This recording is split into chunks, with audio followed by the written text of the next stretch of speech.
கர்த்தராகிய இயேசு கிறிஸ்துவின் பரிசுத்தமுள்ள நாமத்துக்கு மகிமை உண்டாவதாக. Glory be to the holy name of our Lord Jesus Christ. அருமையானவர்களே, எங்களுடைய அழைப்பை ஏற்று இந்த விசேஷித்த வேதபாட கூட்டத்தின் 2ஆம் நாள் இந்த சாயங்கால வேளையில் வருகை தந்திருக்கிற உங்கள் யாவரையும் எல்லா நாமத்துக்கு மேலான எல்லா வானங்களுக்கு உயர்ந்திருக்கிற அருமையான இயேசு கிறிஸ்துவின் நாமத்தில் ஒரு முறை கூட நாங்கள் அன்போடு வரவேற்கிறோம். Our warm greetings and our welcome to all of you in the sweet and the loving and the mighty and the highly exalted and the great name of our Lord Jesus Christ, even to those of you who have accepted our invitation to be present here in the second day's evening's meeting of our Bible study series.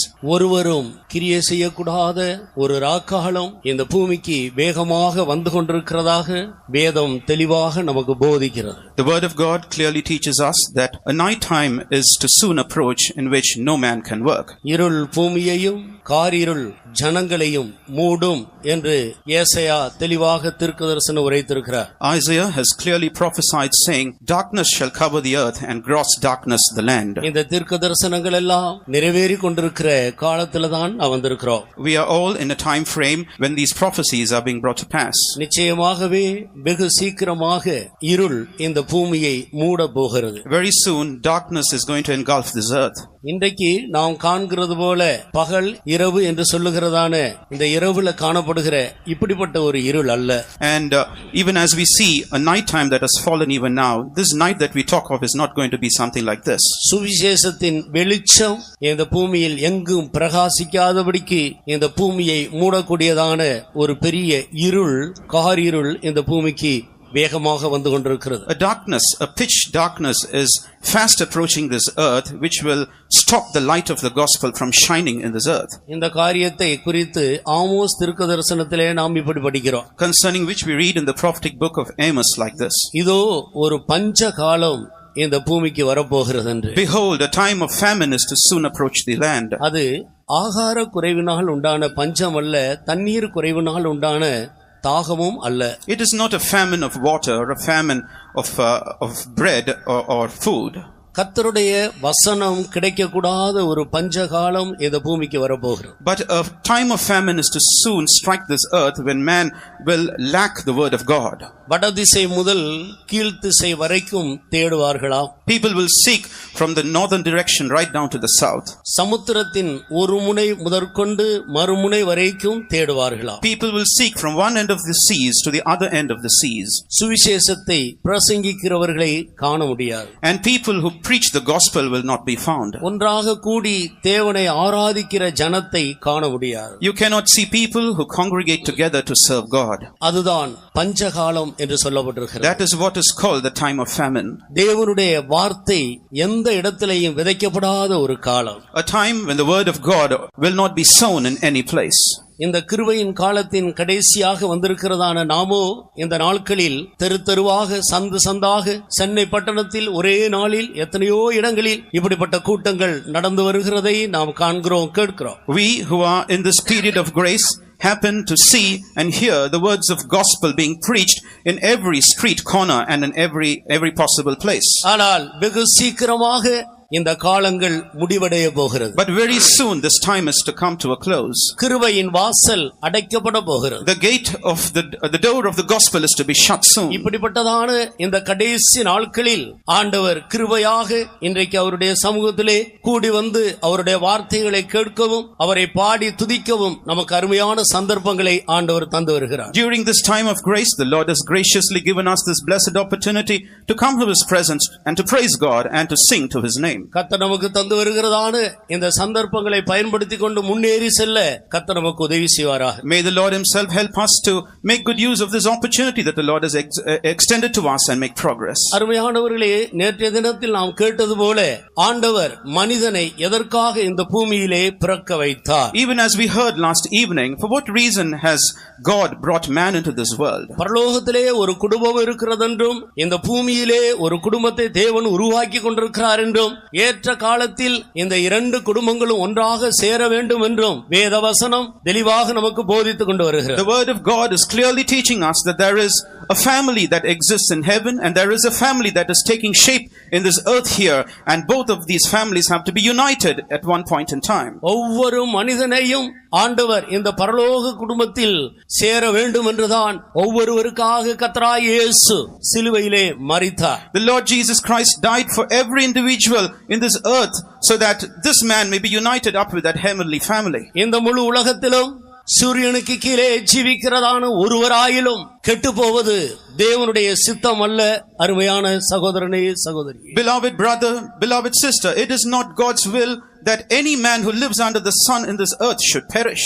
நீங்கள் எந்த மதத்தை சேர்ந்தவர்களாக இருக்கலாம், எந்த இனத்தை சேர்ந்தவர்களாக இருக்கலாம், எந்த நாட்டை சேர்ந்தவர்களாக இருக்கலாம், நீ கெட்டு போவது நம்மை சிருஷ்டித்த தேவனுடைய சித்தமே அல்ல. You may belong to any religion, clan or nationality, but it is never the desire or the will of God that any one of you should perish. ஒவ்வொரு மனிதனும் ரட்சிக்கப்பட்டு இந்த பரலோக குடும்பத்தில் ஒருவராக மாற வேண்டும் என்றே காலாகாலங்களாக தேவன் மனிதர்கள் மத்தியிலே கிரியை செய்து கொண்டு வருகிறார். Through the ages of time, the Lord is at work in the midst of mankind so that man might be saved and in the end be partaker with the heavenly family.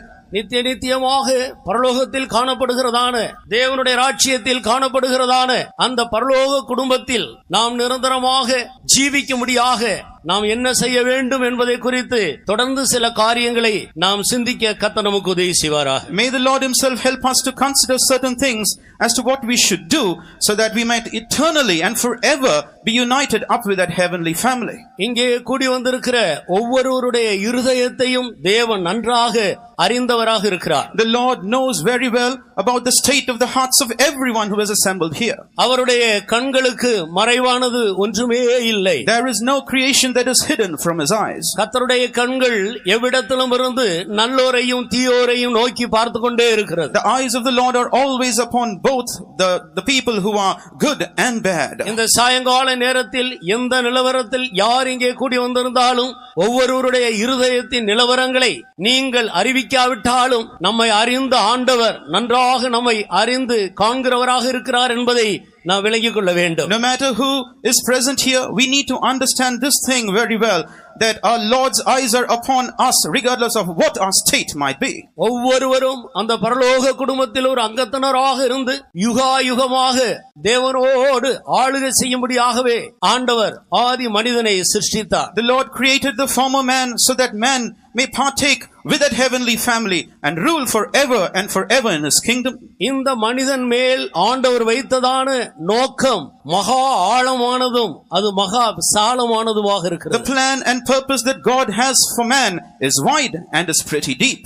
ஆனால் இந்த மனிதனை பிசாசு தந்திரமாக வஞ்சித்து தேவனுக்கு அவன் சத்துருவாக இருக்கிறபடினால் தேவனுடைய மனதிலிருந்து நோக்கத்திலிருந்து மனிதனை விழ வைத்தார். But the devil, because he was an adversary to God, deceived man cunningly and made man fall away from the very plan and the purpose of God. ஆனால் மனிதன் மேல் வைத்த தேவனுடைய நோக்கமோ விழவும் இல்லை, அவருடைய மனதை விட்டு மாறவும் இல்லை. But God's plan and purpose concerning man has never ever changed or has departed from the mind of God. இருந்தாலும் சகலவற்றையும் செய்ய வல்லமையுள்ள தேவன் அவர் செய்ய நினைத்தது ஒருபோதும் தடைபடாது என்று வேதத்தில் எழுதியிருக்கிறது போல தொடர்ந்து தன்னுடைய நோக்கத்தை அவர் தீவிரமாக மனிதர்கள் மத்தியிலே செயல்பட ஆரம்பித்தார். But even as we read in the word of God, the Lord is almighty, and even as we read that what he has purposed to do will never be hindered, the Lord has continued to engage himself with more fervor in man's cause.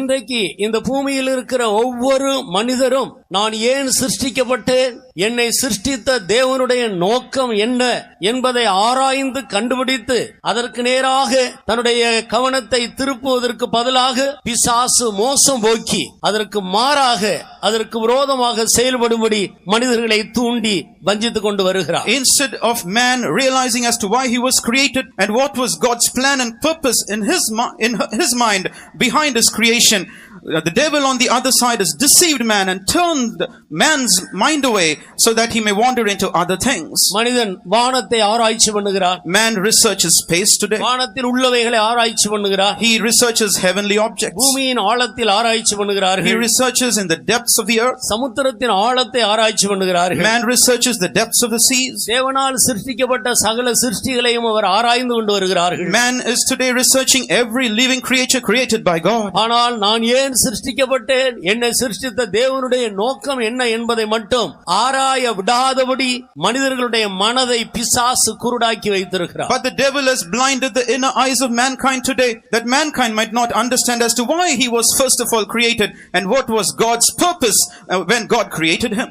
தேவனை அறிகிற அறிவு மனிதனுக்கு இல்லாமல் இருப்பது நிமித்தமாக இன்றைக்கு மனிதர்கள் பிசாசினால் மோசம் போகி சங்காரமாக்கப்படுகிறார்கள். Today people are deceived by the devil and are facing destruction because they do not understand the very purpose of God in his mind. தெய்வத்தை அறிகிற அறிவுதான் மெய்யான அறிவு என்று சத்திய வேதாகமம் தெளிவாக எடுத்துரைக்கிறது. The word of God very clearly emphasizes to us that to know God is the true knowledge. பரிசுத்தரின் அறிவே அறிவு. To know the Holy One, it is the true knowledge. இந்த பரிசுத்த தேவனை அறிகிற அறிவுக்கு நிகராக இந்த பூமியில் வேறொரு அறிவு இல்லை என்பதை நாம் அறிந்து கொள்ள வேண்டும். We need to understand that there is no other form of knowledge in this world that can compare with the knowledge of knowing God. தேவனுடைய நோக்கத்திலிருந்து பிசாசு மனிதனை விழ வைத்தாலும் தேவன் விழுந்து போன இந்த மனிதனை தொடர்ந்து வந்து மறுபடியுமாக அந்த நோக்கத்துக்கு நேராக ஆண்டவர் திருப்புகிறார். Though man had fallen away from his purpose concerning man, though man has fallen away from God's purpose concerning him and has been deceived, the Lord once again returns to man so that man may be brought back once again into the plan of God. அதற்காக தேவன் எடுத்துக்கொண்ட முதல் பகுதி தேவன் மனிதனாக இந்த பூமிக்கு வந்ததுதான். For which the first work that God undertook was to come into this world in human form. இயேசு கிறிஸ்து என்னும் நாமத்தில் தேவன் மனிதனாக இந்த பூமியிலே வெளிப்பட்டார். God in the name of the Lord Jesus Christ as an incarnation came into this world. பாவத்தின் நிமித்தம் தேவனை விட்டு தூரமாக போன இந்த மனிதனுடைய பாவத்தை அவர் நிவர்த்தி செய்தார். He was able to atone for the sins of the man in this world, a man who was a sinner. கிருபையினாலும் சத்தியத்தினாலும் பாவம் நிவர்த்தியாகிறது. And the sins are atoned for by the grace of God and by the truth. இந்த கிருபை கர்த்தராகிய இயேசு கிறிஸ்துவின் மூலமாக கொண்டு வரப்படுகிறது. This grace arrives or is brought into being through the Lord Jesus Christ. மனிதன் கிரியைகளினால் ரட்சிக்கப்படுவதில்லை. Man is not saved by works. அதே நேரத்தில் ஆண்டவருடைய கிருபையினாலே இலவசமாக ரட்சிக்கப்படுகிறார். But at the same time man is freely saved by the grace of God. ரட்சிப்பு என்று சொல்லுவது அது மகா பெரிய தேவனுடைய விலையேற பெற்ற பொக்கிஷங்களில் ஒன்றாக இருக்கிறது. Salvation is one of the precious and most valuable treasures of the Lord God. அதற்கு ஒரு மனிதனும் கிரயம் கொடுக்க முடியாது. For which no man can pay a price to receive. ஐஸ்வரியவான்கள் தங்களுடைய செல்வத்தின் மிகுதியினாலே இந்த ரட்சிப்பை பெற முடியாது. The rich people with the excesses of their riches cannot pay a price to receive the salvation. அறிவாளிகள் கல்விமான்கள் தங்களுடைய கல்வி அறிவினாலே இந்த ரட்சிப்பை பெற்றுக்கொள்ள முடியாது. The educated and the wise with the wisdom and the knowledge that they possess cannot receive the salvation. பராக்கிரமசாலிகள் தங்களுடைய பராக்கிரமத்தினாலே இந்த ரட்சிப்பை பெற முடியாது. The valiant people in this world cannot with their valor receive the salvation. ஆனபடியினால் இந்த விலையேறப்பட்ட ரட்சிப்பை தேவன் தாமே இயேசு கிறிஸ்துவின் மூலமாக இலவசமாக தாராளமாக இன்றைக்கு மனிதனுக்கு வாரி வழங்கி கொண்டிருக்கிறார். Therefore this precious salvation is offered liberally without any restraint to mankind today, freely through the Lord Jesus Christ. பூமியின் எல்லையெங்கும் உள்ளவர்களே என்னை நோக்கி பாருங்கள், அப்பொழுது ரட்சிக்கப்படுவீர்கள் என்று ஆண்டவர் ஒவ்வொரு மனிதரையும் யாதொரு வித்தியாசம் இல்லாமல் அழைத்து கொண்டிருக்கிறார். The Lord without any distinctions between people is letting out a call to everyone in this world saying, look unto me, O ye ends of the earth, and be ye saved. நன்மையான எந்த ஈவும் பூரணமான எந்த வரமும் பரத்திலிருந்து உண்டாகி சோதிகளின் பிதாவினிடத்திலிருந்தே இறங்கி வருகிறது. Every good gift and every perfect gift comes down to us from heaven above, from the Father of lights, with whom is neither variableness nor shadow of turning. அவரிடத்திலே யாதொரு மாறுதலும் வேற்றுமையின் நிழலு கூட கிடையாது. With whom is neither variableness nor shadow of turning. மனிதர்கள் வித்தியாசம் பார்க்கிறது போல யாதொரு வித்தியாசத்தையும் பார்த்து தேவன் மனிதனுக்கு இப்படிப்பட்ட ஆசீர்வாதங்களை கொடுக்கிறதில்லை. Just like man regards distinctions and differences among them, the Lord does not consider any of them even as he freely gives them blessings. ஆண்டவர் எல்லாவற்றையும் மனிதனுக்கு இலவசமாகவே கொடுக்கிறார். The Lord grants everything to man for free. சரீரத்தில் ஜீவிக்கிற நமக்கு சூரிய வெளிச்சம் மிக அவசியமாக இருக்கு. To us who are living in this body, we need sunlight. காற்று மிக அவசியமாக இருக்கு. We need air. தண்ணீர் மிக மிக அவசியமாக இருக்கு. Water is very essential. இவைகளுக்கெல்லாம் தேவன் எந்த விலையும் குறிக்காமல் இலவசமாக மனிதர்களுக்கு தாராளமாய் கொடுக்கிறார். But the Lord does not fix a price on any of these things, but freely gives this for man that man might use them. இந்த சரீரத்தை பார்க்கிலும் விலையேறப்பட்ட ஆத்மாவுக்கு இதுபோல தேவையான எல்லாவற்றையும் ஆண்டவர் இலவசமாகவே கொடுத்து வருகிறார். Similarly, the Lord is giving everything for free to the soul of man, which is more precious in comparison to his body. அதிலே ஒன்றுதான் இரட்சிப்பு, of which one is salvation, பாவ மன்னிப்பு, forgiveness of sins. இதை அருமையான இயேசு இலவசமாக மனிதருக்கு தருகிறார். But our beloved Jesus freely gives these all to men.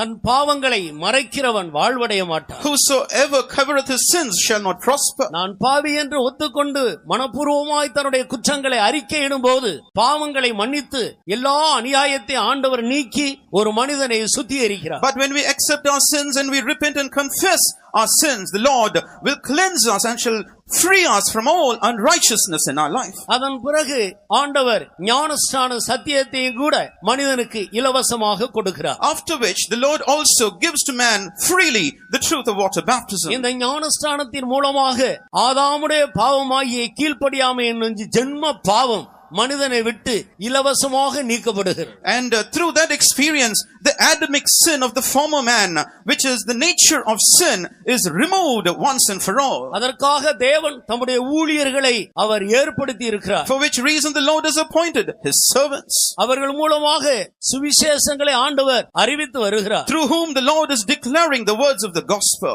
பாவ மன்னிப்பை பெற்ற ஒவ்வொரு தேவனுடைய பிள்ளையும், Every child of God who has received the forgiveness of sins, பிதா குமாரன் பரிசுத்தாவியின் நாமத்தில் முழுக்க ஞானஸ்நானத்தை அபிஷேகம் பெற்ற தேவனுடைய ஊழியர்களிடத்திலே பெற்றுக்கொள்ள வேண்டும். they have to receive water baptism at the hands of spirit anointed servants of God in the name of the Father and of the Son and of the Holy Ghost. இந்த இரண்டு அனுபவங்களை சரியாக பெற்றுக்கொள்ளும் போது மூன்றாவது அனுபவமாகிய பரிசுத்தாவினுடைய அபிஷேகத்தை ஆண்டவர் இலவசமாக மனிதனுக்கு எந்த தாமதமின்றி அவர் கொடுத்து வருகிறார். When we receive these two experiences properly, the Lord, without any hindrance, for free, next does give to man the other experience of the unction of the Holy Spirit. இந்த அனுபவத்தை ஒரு தேவனுடைய மனிதன் பெற்றுக்கொள்ளும் போது கர்த்தராகிய இயேசு கிறிஸ்துவினுடைய சரீரமாகிய சபையிலே ஒரு அங்கத்தினராக மாற்றப்படுகிறார். When a man receives this experience of the Holy Spirit, he becomes one with the body of Christ, which is the church of God. இப்படித்தான் ஆண்டவர் ஒரு மனிதனை தன்னுடைய குடும்பத்துக்குள்ளே கொண்டு வருகிறார். This is how the Lord lets a man come into the family of God. அபிஷேகம் பெற்று இருந்தாலும் ஒரு மனிதன் ஒரு குழந்தையாகவே காணப்படுகிறார். Though a man is spirit anointed, he yet remains a babe.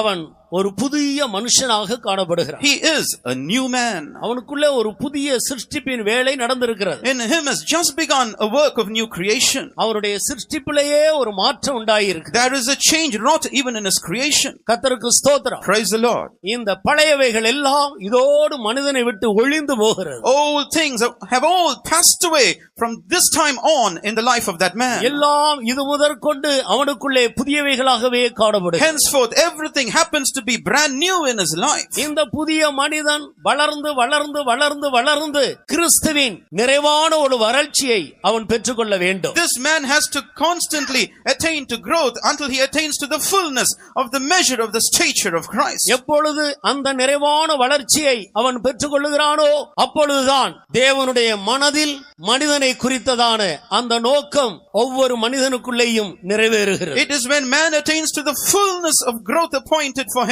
that God's plan concerning man would be brought to pass in his life. இப்படி கிறிஸ்துவின் நிறைவான வளர்ச்சியை பெற்றுக்கொண்டதான அநேக தேவனுடைய பிள்ளைகள், தேவனுடைய பக்தர்கள் கிறிஸ்துவுக்குள்ளே தன்னுடைய ஓட்டத்தை முடித்து அவர்கள் பூமியின் தூளிலே இளைப்பாறிக் கொண்டிருக்கிறார். Many children of God, many saints of God who have attained to the fullness of the measure of the stature of Christ have now slept in the Lord and are resting in the dust of the earth. உயிர்த்தெழுதலிலே தங்களுடைய சுதந்திர வீதத்துக்காக அவர்கள் எழுந்திருக்கும்படியாக காத்து கொண்டிருக்கிறார். They are awaiting that on the day of resurrection they will rise up to receive their lot. நேற்று கேட்டது போல 100% ஜெயஜீவியம் செய்து இந்த பூமியிலே கிறிஸ்துவின் நிறைவான வளர்ச்சியை பெற்று ஜீவிக்கிற தேவனுடைய ஜனங்கள் அருமையான இயேசு கிறிஸ்து வரும் பொழுது உயிரோடு இருக்கும் பொழுதே மறுரூபமாகி அவருக்கு எதிர்கொண்டு போகிறார். Even as we heard, those who have attained to the fullness of the measure of the stature of Christ and live a life which is worthy of the Lord 100%,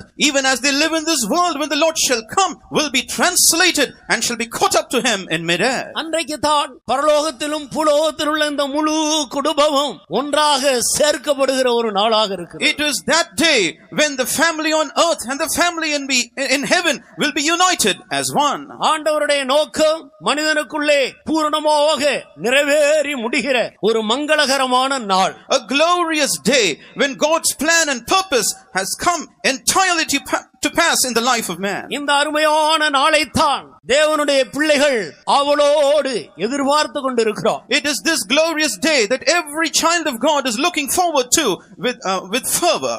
அப்படியானால் இன்றைக்கு காணப்படுகிறதான இந்த பூமி, இந்த வானம், இவைகளின் முடிவுதான் என்ன என்று சிலருக்குள்ளே சில கேள்விகள் எழும்பக்கூடும். If so, some of you may have these questions arising in you. What will befall this earth and this heaven that we see during that day? ஆண்டவர் இந்த பூமியை குறித்தும் வானத்தை குறித்தும் இந்த சமுத்திரத்தை குறித்தும் வேதத்தில் தீர்க்கதரிசிகளின் மூலமாக தெளிவாக இவைகளுக்கு என்ன சம்பவிக்கும் என்பதை குறித்து தீர்க்கதரிசனம் உரைத்திருக்கிறார். The Lord has prophesied in the scripture through the mouth of prophets as to what will befall the heavens, the earth and the seas on that day. இன்னும் ஒரு முறை நான் இந்த வானத்தையும் பூமியையும் சமுத்திரத்தையும் வெட்டாந்தரையையும் அசைப்பேன் என்று ஆண்டவர் சொல்லுகிறார். And the Lord says, once more will I shake up the heavens and the earth and the dry ground. இன்னும் ஒரு முறை என்று அவர் சொன்னபடியினால் ஏற்கனவே ஒரு முறை அவர் அசைத்தார் என்பதை நாம் தெளிவாக அறிந்து கொள்கிறோம். When the Lord says, once more will I shake up this earth, it means to say that the Lord has already once shaken this earth up. ஏற்கனவே என்று சொல்லி அசைக்கப்பட்ட அந்த நாள் தான் நோவாவின் காலத்தில் நடந்த சம்பவம்.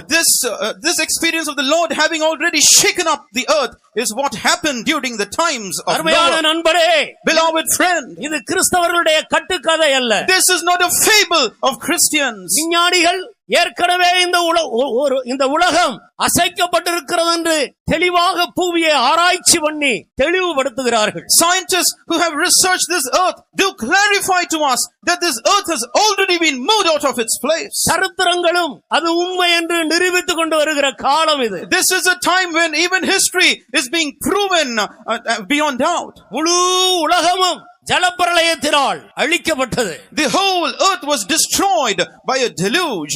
அன்றைக்கு ஆண்டவருடைய கண்களிலே ஒரு மனிதன் கிருபை பெற்றிருந்தார். But there was this one man who found favor in the eyes of God at that time. அவன் பெயர்தான் நோவா என்று நாம் அறிந்திருக்கிறோம். We know that the name of that man was Noah. நோவாவுக்கோ கர்த்தருடைய கண்களிலே கிருபை கிடைத்தது.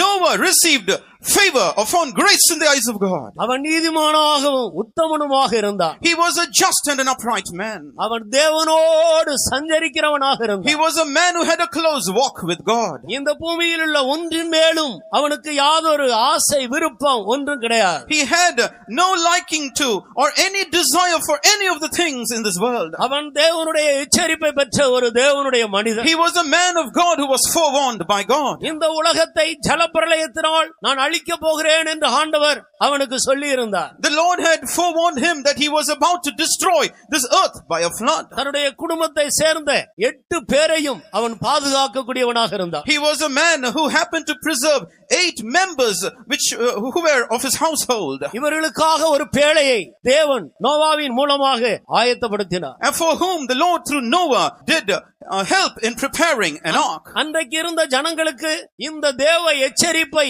நோவா அறிவித்துக் கொண்டே வந்தார். And Noah during that time did warn the people who lived during his time about these words. இந்த சத்தம் அன்றைக்கு இருந்த மனிதர்களுக்கு ஒரு அந்நிய சத்தமாக இருந்தது. அதற்கு அவர்கள் செவி கொடுக்கவில்லை. This voice to the people who lived during that time happened to be a strange voice, and they hearkened not to the words of Noah. கட்டுகிறவர்கள் கட்டினார்கள், இடித்தார்கள், இன்னும் புதிதாக கட்டினார்கள், பெண் கொண்டார்கள், பெண் கொடுத்தார்கள், நட்டார்கள், பிடுங்கினார்கள், தங்களுடைய வேலைகளை எல்லாம் தீவிரமாக செய்து கொண்டிருந்தார்கள். ஆனால் இந்த பேழைக்குள் பிரவேசிக்க வேண்டும், வரப்போகிற அழிவுக்கு நம்மை காத்துக்கொள்ள வேண்டும் என்ற அந்த ஒரு உணர்வு மட்டும் இல்லாமல் போயிற்று. People, they built, they broke down, they gave in marriage, they took in marriage, they were engaged in all of the worldly affairs.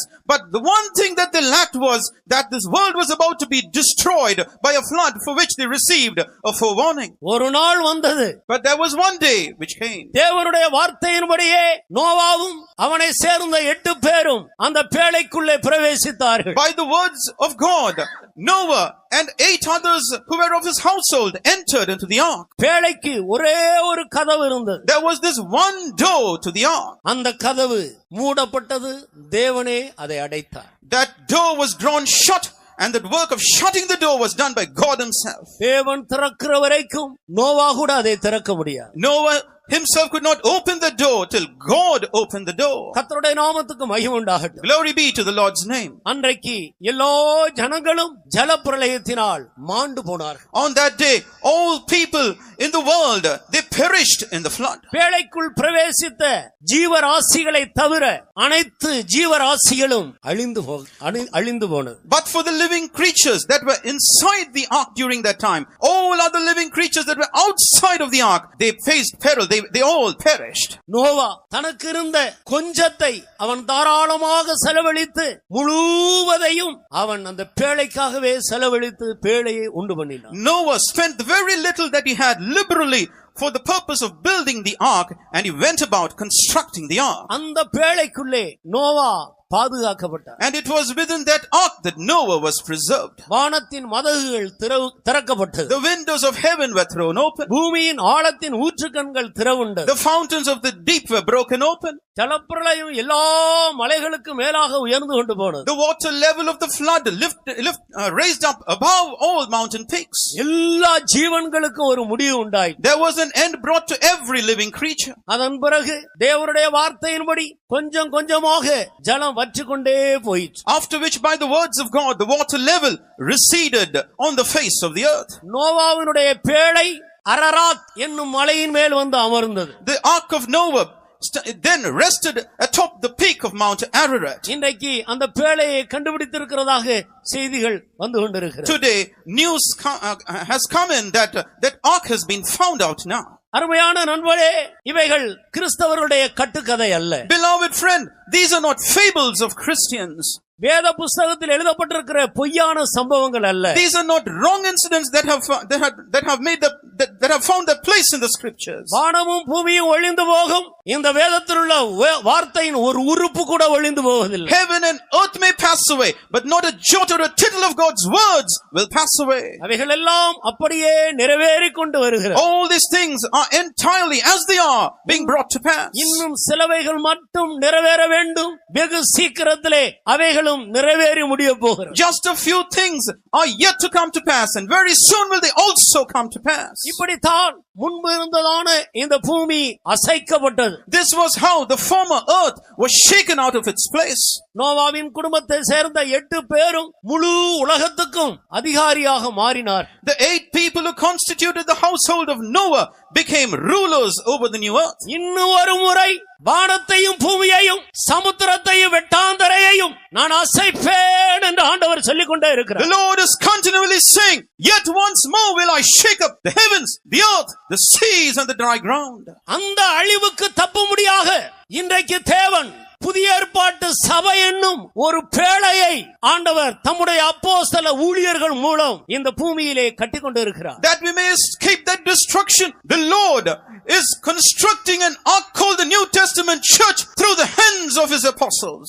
இதுதான் வரப்போகிறதான இந்த எல்லா அழிவுக்கும் தப்பும்படியாக இன்றைக்கு தேவன் கட்டிக் கொண்டிருக்கிறதான பேழை. This is the ark which the Lord is constructing that we may be saved from the destruction which is to soon approach us. பேழைக்குள்ளே வாருங்கள். Enter into the ark. பேழைக்குள்ளே வாருங்கள். Come into the ark. இந்த உலகம் அசைக்கப்பட போகிறது. This world is to be soon shaken up. இந்த பூமி அசைக்கப்பட போகிறது. This earth is to be soon shaken. வானம் அசைக்கப்பட போகிறது. The heavens will be shaken up. சமுத்திரம் அசைக்கப்பட போகிறது. The seas will be shaken up. வாருங்கள் வாருங்கள் என்று ஒவ்வொரு தெருக்களிலேயும் சந்துகளிலேயும் நாற்சந்திகளிலேயும் இன்றைக்கு தேவனுடைய சத்தம் ஆங்காங்கு தொனித்துக் கொண்டே இருக்கு. Today God's words are resounding in every place, in every highway, street corner, and every bylane, beckoning and calling man to come into the ark. அருமையான நண்பனே, இன்று அவருடைய சத்தத்தை நீ கேட்பாயே ஆனால், Beloved friend, if you shall hear his voice this day, உன்னுடைய இருதயத்தை தயவு செய்து நீ கடினப்படுத்தாதே. please do not harden your heart. இந்த சத்தம் மனிதர்களுடைய சத்தம் அல்ல. These words are not the words of man. இந்த சத்தம் தேவனுடைய சத்தமாக இருக்கிறது. These words happen to be the words of God. நாங்கள் பேசுகிற அந்த வார்த்தை எங்களுடைய சொந்தத்திலிருந்து எடுத்து பேசுகிற வார்த்தை அல்ல. These words that we speak are not words that we speak of our own volition. இது தேவனுடைய வார்த்தையாக இருக்கிறது. These are the words of God. உன்னை ஆண்டவர் நேசிக்கிறார். The Lord loves you. ஆனபடியால் வரப்போகிற அழிவுக்கு நீ தப்பும்படியாக ஆண்டவர் பேழைக்குள்ளே, சபைக்குள்ளே, சத்தியத்துக்குள்ளே, இயேசு கிறிஸ்துவுக்குள்ளே வா என்று அவர் அழைத்துக் கொண்டே இருக்கிறார். Therefore, because this earth is to soon be destroyed, the Lord is beckoning and calling you to come into the ark, the church, and also enter into Christ Jesus. தாமதிக்காதீர்கள். Do not delay.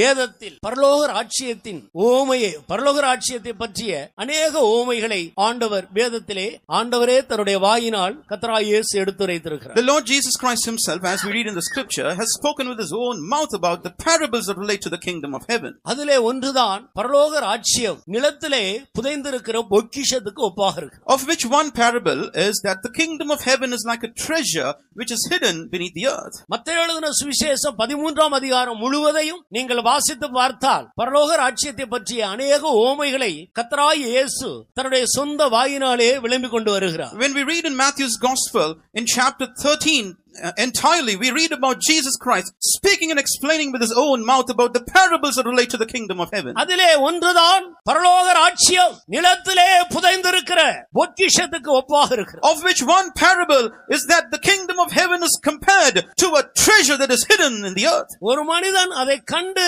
போய் தனக்கு உண்டான எல்லாவற்றையும் விற்று அந்த நிலத்தை வாங்கி அந்த பொக்கிஷத்தை அனுபவிக்கிறான். A man who finds this treasure goes and sells all his possessions, and with the proceeds goes and takes or redeems this treasure. அருமையான தேவனுடைய பிள்ளையே, Beloved child of God, இந்த நிலத்தில் புதைந்திருக்கிற பொக்கிஷம், இந்த பரலோக ராஜ்யம், இந்த தேவனுடைய ராஜ்யத்தை பற்றியதான சத்தியங்களுக்கு ஒரு மனிதன் தனக்கு உண்டான எல்லாவற்றையும் அவன் கிரயமாக கொடுக்க வேண்டும். a man has to pay as a price everything that he possesses in order to receive as an exchange this treasure, this wonderful experience of the kingdom of God and of heaven. எல்லாவற்றையும் விட அது மகா விலையேறப்பட்டது. It is far more precious compared to any other thing. உன்னையும் உனக்கு உண்டான யாவற்றையும் கர்த்தராகிய இயேசுவுக்கு ஒப்புக் கொடுப்பாயா? Surrender yourself and your all to the Lord Jesus Christ. இயேசு கிறிஸ்துவை சொந்தமாக்கிக் கொள்வாயா? Make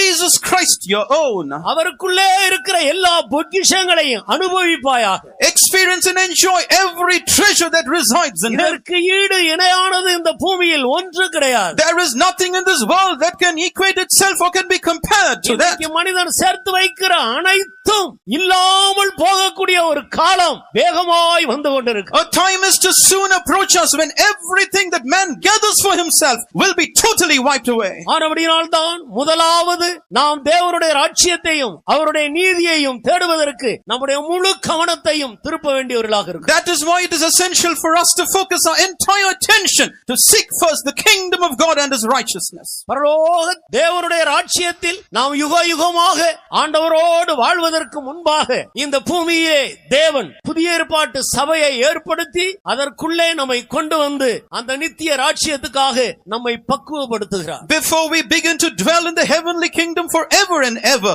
the Lord brings us into the New Testament church in this earth and conditions preparations and prepares us that we may be ready to inherit that heavenly kingdom. பரிசுத்த ஆவியின் அபிஷேகம் பெற்ற ஒவ்வொருவரையும் வேதம் பரிசுத்தவான் என்று அழைக்கிறது. The word of God, the scripture, calls every spirit anointed child of God a saint. ஏனென்றால் அபிஷேகம் பெற்ற ஒரு தேவனுடைய மனிதனுக்குள்ளே திருத்துவ தேவனின் மூன்றாம் ஆள் தத்துவமுடைய அந்த பரிசுத்த ஆவியானவர் உள்ளே வாசம் பண்ணுகிறார். Because in every spirit anointed child of God, the third personality of the Trinity of God, the Holy Spirit, is taking residence. எந்த மனிதனுக்குள்ளே அவர் வாசம் பண்ணுகிறாரோ, யார் தேவனுடைய ஆவியை பெற்றிருக்கிறார்களோ, அந்த ஆவியானவர் அவர்களை கொஞ்சம் கொஞ்சமாக அவர்கள் எந்த அளவுக்கு ஒப்பு கொடுக்கிறார்களோ அதற்கு ஏற்ற விதத்தில் அவர்களை தன்மயமாக்கி கொண்டே வருகிறார். And the Lord will gradually transform those people who have received the unction of the Holy Spirit and have surrendered themselves to the guidance and the leading of the Holy Spirit, that they may gradually or over time be made the Lord's own.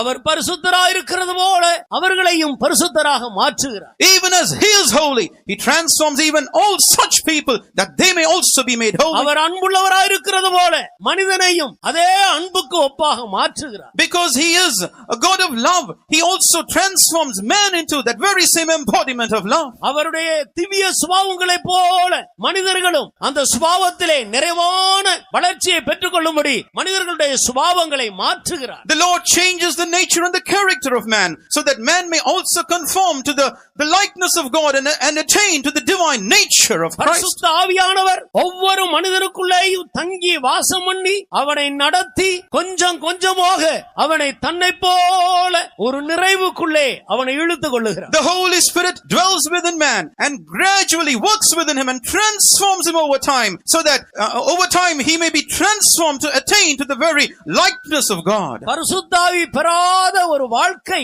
ஒரு சரியான கிறிஸ்தவ வாழ்க்கையே இல்லை. A life without receiving the Holy Spirit is no proper Christian life. அபிஷேகம் பெறும்போதுதான் ஒரு மனிதன் ஒரு சரியான கிறிஸ்தவ வாழ்க்கையை துவக்குகிறார். It is when a man receives the Holy Spirit that he commences a proper Christian life. கிறிஸ்தவ வாழ்க்கையை பல காரியங்களுக்கு ஒப்பிட்டு வேதத்தில் அங்கும் இங்குமாக நாம் படிக்கிறோம். We read in various parts of the scripture about this Christian life. பந்தய சாலையில் ஓடுகிற ஒரு ஓட்ட வீரனுக்கு ஒப்பிட்டு சொல்லப்பட்டிருக்கிறது. And this Christian life is compared to an athlete who takes part in a race. எல்லாரும் பந்தய சாலையில் ஓட முடியாது. Not all can run in a race. அதற்கென்று சிலரை தேர்ந்தெடுத்து தான் ஓட வைக்கிறார். Only some will be selected for the race and will be made to run. அபிஷேகம் பெறும்போதுதான் ஒரு மனிதன் இந்த பந்தய சாலையிலே ஓடுகிற ஓட்ட வீரர்களின் அந்த எண்ணிக்கைக்குள்ளே வந்து சேருகிறார். It is only when a man of God is anointed by the Holy Spirit that he is counted as an athlete who can partake in this race which is run on a racetrack. மல்யுத்தம் பண்ணுகிற ஒரு வீரனுக்கு ஒப்பிட்டு சொல்லப்பட்டிருக்கிறது. And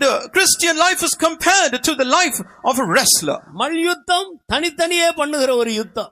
Wrestling is a sport which is done individually. அபிஷேகம் பெற்ற ஒரு மனிதன் தான் அவன் தனியே ஒரு மல்யுத்தம் பண்ணுகிறவனாக பிசாசை சத்துருவை தன்னுடைய எதிராளிகளை எதிர்த்து அவன் முன்னேற வேண்டிய ஒரு இடத்துக்கு வருகிறான். A spirit anointed man of God is one who can individually fight as a wrestler, can prevail against the devil and can make progress. நேற்று கேட்டது போல தேவனுடைய ராஜ்யமாகிய அந்த புதிய எருசலேமுக்குள்ளும் சியோனுக்குள்ளும் பிரவேசிக்க வேண்டுமானால் நீ பரிசுத்த ஆவியுடைய அபிஷேகத்தை பெற்றே ஆக வேண்டும். Even as we heard last evening, if you have to enter into the heavenly abodes of New Jerusalem and Zion, you should have certainly received the unction of the Holy Spirit. ஏனென்றால் இதற்கு விரோதமாகத்தான் எத்தனையோ விதங்களில் பொல்லாத ஆவிகள் மனிதருக்கு விரோதமாய் போராடுகிறது. It is because for this reason are many evil spirits striving against man. ஒரு கிறிஸ்தவருடைய போராட்டம் மாமிசத்தோடு இரத்தத்தோடும் அல்ல. The wrestling of a Christian is not with flesh and with blood. துரைதனங்களோடும் அதிகாரங்களோடும் அவருடைய போராட்டம் வானமண்டலங்களில் உள்ள பொல்லாத ஆவிகளின் சேனைகளோடும்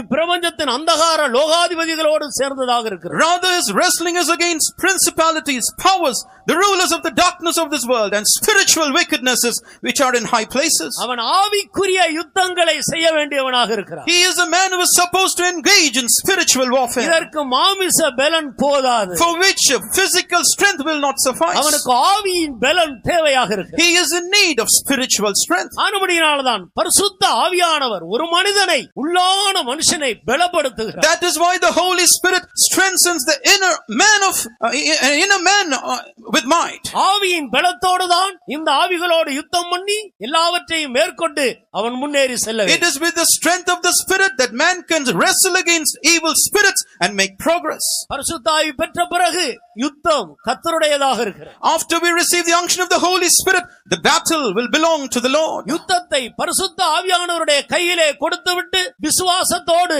அவருக்குள்ளே நாம் வேத வசனங்களை பிடித்துக்கொண்டு இளைப்பாற வேண்டியவர்களாக இருக்கிறோம். After receiving the Holy Spirit, we should entrust our warfare to the hands of God, and we should, cleaving to the words of God, rest in the Lord. இந்த முறைப்படி, இந்த சட்டத்தின்படி யுத்தம் பண்ணும்போது கிறிஸ்துவ வாழ்க்கை மிகவும் இனிமையான ஒரு வாழ்க்கையாய், ஜெயகரமான ஒரு வாழ்க்கையாய், ஜெயத்திலிருந்து ஜெயத்துக்கு நாள்தோறும் முன்னேறி செல்லுகிற ஒரு வாழ்க்கையாக இருக்கிறது. When we fight by this law and by this discipline, a Christian life will be a sweet one, a pleasant one, a victorious one, which will lead us from victory to another stage of victory. இந்த ஒழுங்கின்படி யுத்தம் பண்ணாமல் அவர்களுக்கு தெரிந்த சொந்த வழியிலே போகும்போதுதான் கிறிஸ்துவ வாழ்க்கை ஒரு போராட்டம் நிறைந்த ஒரு வாழ்க்கையாக மாறிவிடும். It is when man quits wrestling in the right way or in the disciplined way and starts to fight with indiscipline in his life, that Christian life becomes a life which is fraught with trials and problems. எத்தனை வருடங்கள் கிறிஸ்துவ வாழ்க்கை செய்தாலும் தோல்வியை தழுவிக்கொண்டு செய்கிற ஒரு கஷ்டமான ஒரு வாழ்க்கையாய் சிலருக்கு மாறிவிடுகிறது. Regardless of how long they live this Christian life happens to be a life of constant embracing of defeat and failures. கிறிஸ்துவ வாழ்க்கை என்றால் இந்த பூமியில் மிக எளிதான, சந்தோஷமான, இனிமையான, செழிப்பான ஒரு வாழ்க்கை தான் கிறிஸ்துவ வாழ்க்கை. A Christian life which is lived in this world is an easy life, a pleasant life, a sweet life and a happy life. இதை செய்ய வேண்டிய சட்டத்தின்படி, ஒழுங்கின்படி செய்யாதபடியினால் தான் இன்றைக்கு அநேகர் பல விதங்களில் பாதிக்கப்படுகிறார். It is because this life is not lived out in the proper way, lawfully and with the right discipline, that people are affected in various ways. சரியான விதத்தில் செய்து முன்னேறும்படியாகத்தான் ஆண்டவர் புதிய ஏற்பாட்டு சபையை ஏற்படுத்தி இருக்கிறார். The Lord has ordained the New Testament church that we may fight this warfare with the right discipline lawfully. ஆண்டவர் தன்னுடைய அப்போஸ்தலர்களிடத்தில் இவ்விதமாக சொல்லி பரலோகத்துக்கு சென்றார். The Lord, having spoken these words to his apostles, then went up to heaven. நீங்கள் புறப்பட்டு போய் சகல ஜாதிகளையும் சீஷராக்குங்கள். Go ye therefore and teach all nations. பிதா குமாரன் பரிசுத்த ஆவியின் நாமத்தினால் அவர்களுக்கு ஞானஸ்நானம் கொடுங்கள். Baptize them in the name of the Father and of the Son and of the Holy Ghost. நான் கட்டளையிட்ட யாவையும் அவர்கள் கைக்கொள்ளும்படி அவர்களுக்கு உபதேசம் பண்ணுங்கள். Teach them to observe all things whatsoever I have commanded you to do. ஞானஸ்நானம் பெற்ற ஒரு மனிதன், A man of God who is water baptized, அபிஷேகம் பெற்ற ஒரு தேவனுடைய பிள்ளை, a child of God who is spirit baptized, அதன் பிறகு எப்படி இந்த கிறிஸ்துவ வாழ்க்கை செய்து முன்னேற வேண்டும் என்ற சகல உபதேசங்களையும் ஆண்டவர் தன்னுடைய சீஷர்களுக்கு கட்டளையிட்டார். The Lord has given to his disciples all doctrines that are essential for man to move on or to make progress in his spiritual life. எங்களுடைய ஐக்கியம் பிதாவோடும் அவருடைய குமாரனாகிய இயேசுவோடும் இருக்கிறது. Our fellowship is with God the Father and with the Son Jesus Christ. நீங்களும் எங்களோடு ஐக்கியமாய் இருங்கள் என்று அப்போஸ்தலர்கள் சொன்னார்கள். The apostles said then, have fellowship also with us. இந்த ஐக்கியத்தின்படிதான் பரலோகத்திலும் பூலோகத்திலும் உள்ள இந்த முழு குடும்பமும் ஒன்றாக கூட்டப்படுவதற்கு தேவன் ஒரு ஒழுங்கை ஏற்படுத்தி இருக்கிறார். It is by this fellowship that the Lord has ordained a law or a discipline for the families of earth and of heaven to be united as one. வேறொரு வழி இல்லை. There is no other way. இந்த முழு வேதாகமும் பழைய ஏற்பாட்டிலேயும் புதிய ஏற்பாட்டிலேயும் சரி, இந்த ஒரு வழியை தான் வேதாகமம் பல விதங்களில் நமக்கு போதித்து வருகிறது. Be it in the Old Testament or in the New Testament, it is this one and only way which the Word of God instructs us of. ஆம், அருமையானவர்களே, ஆண்டவர் மனிதனை நேசிக்கிறார். Yes, beloved people, God loves man. இவைகள் எல்லாமே, இந்த ஒழுங்குகள் எல்லாமே தேவன் மனிதன் மேல் வைத்த அன்பையே காட்டிக்கொண்டு நிற்கிறது. All these disciplines and laws just reveal to us God's love towards mankind. ஆம், நம்முடைய தேவன் எவ்வளவு அன்புள்ளவராக இருக்கிறார். Yes, how loving is our God. ஒரு மனிதனும் கெட்டு போக அவர் விரும்புகிறதில்லை. He does not desire that any man should perish, isn't it? ஒவ்வொரு மனிதனுக்காக அவர் சிலுவையில் மரணத்தை ருசி பார்த்திருக்கிறார். He has indeed tasted death on the cross for every individual or every man. நீர் யாராக இருக்கலாம், இந்த சாயங்கால வேளையில் ஆண்டவர் உன்னோடு பேசுகிறார். உனக்காக நான் மரணத்தை ருசி பார்த்திருக்கிறேன். No matter who you are, the Lord speaks to you directly. It is for you that I have tasted death on the cross. மனிதர்கள் எல்லாராலும் நீ கைவிடப்பட்டிருக்கலாம். You might have been forsaken by all people. உன் மனைவியால் நீ கைவிடப்பட்டிருக்கலாம். You might have been forsaken by your wife. உன் புருஷனால் நீ கைவிடப்பட்டிருக்கலாம். You might have been forsaken by your husband. ஆண்டவர் உன்னை கைவிடவே இல்லை. But the Lord has not forsaken you. இன்றைக்கும் உன்னை நோக்கி அவருடைய கரம் நீட்டப்பட்டிருக்கிறதை நீ விசுவாசிப்பாயா? Even today, believe that His hands have been stretched out over you. நான் உன்னை விட்டு விலகுவதும் இல்லை, உன்னை கைவிடுவதும் இல்லை என்று ஆண்டவர் மனிதர்களுக்கு வாக்கு பண்ணி இருக்கிறார். The Lord has promised to mankind, saying, I will not leave you, nor forsake you. எங்கே ஆயிலும் இந்த காம்பவுண்டுக்குள் தனியாக உட்கார்ந்து கொண்டு என்னை நேசிக்க யாரும் இல்லையே, நான் எல்லாராலும் கைவிடப்பட்ட ஒரு இடத்தில் இருக்கிறேனே என்று நீ சொல்லிக் கொண்டிருக்கிறாயா? Is there someone who is sitting aloof in some corner of this ground, saying that I have been forsaken by everyone and there is none to love me? நீ உன் கண்களை மூடினால் உனக்கு தெரியும், அருமையான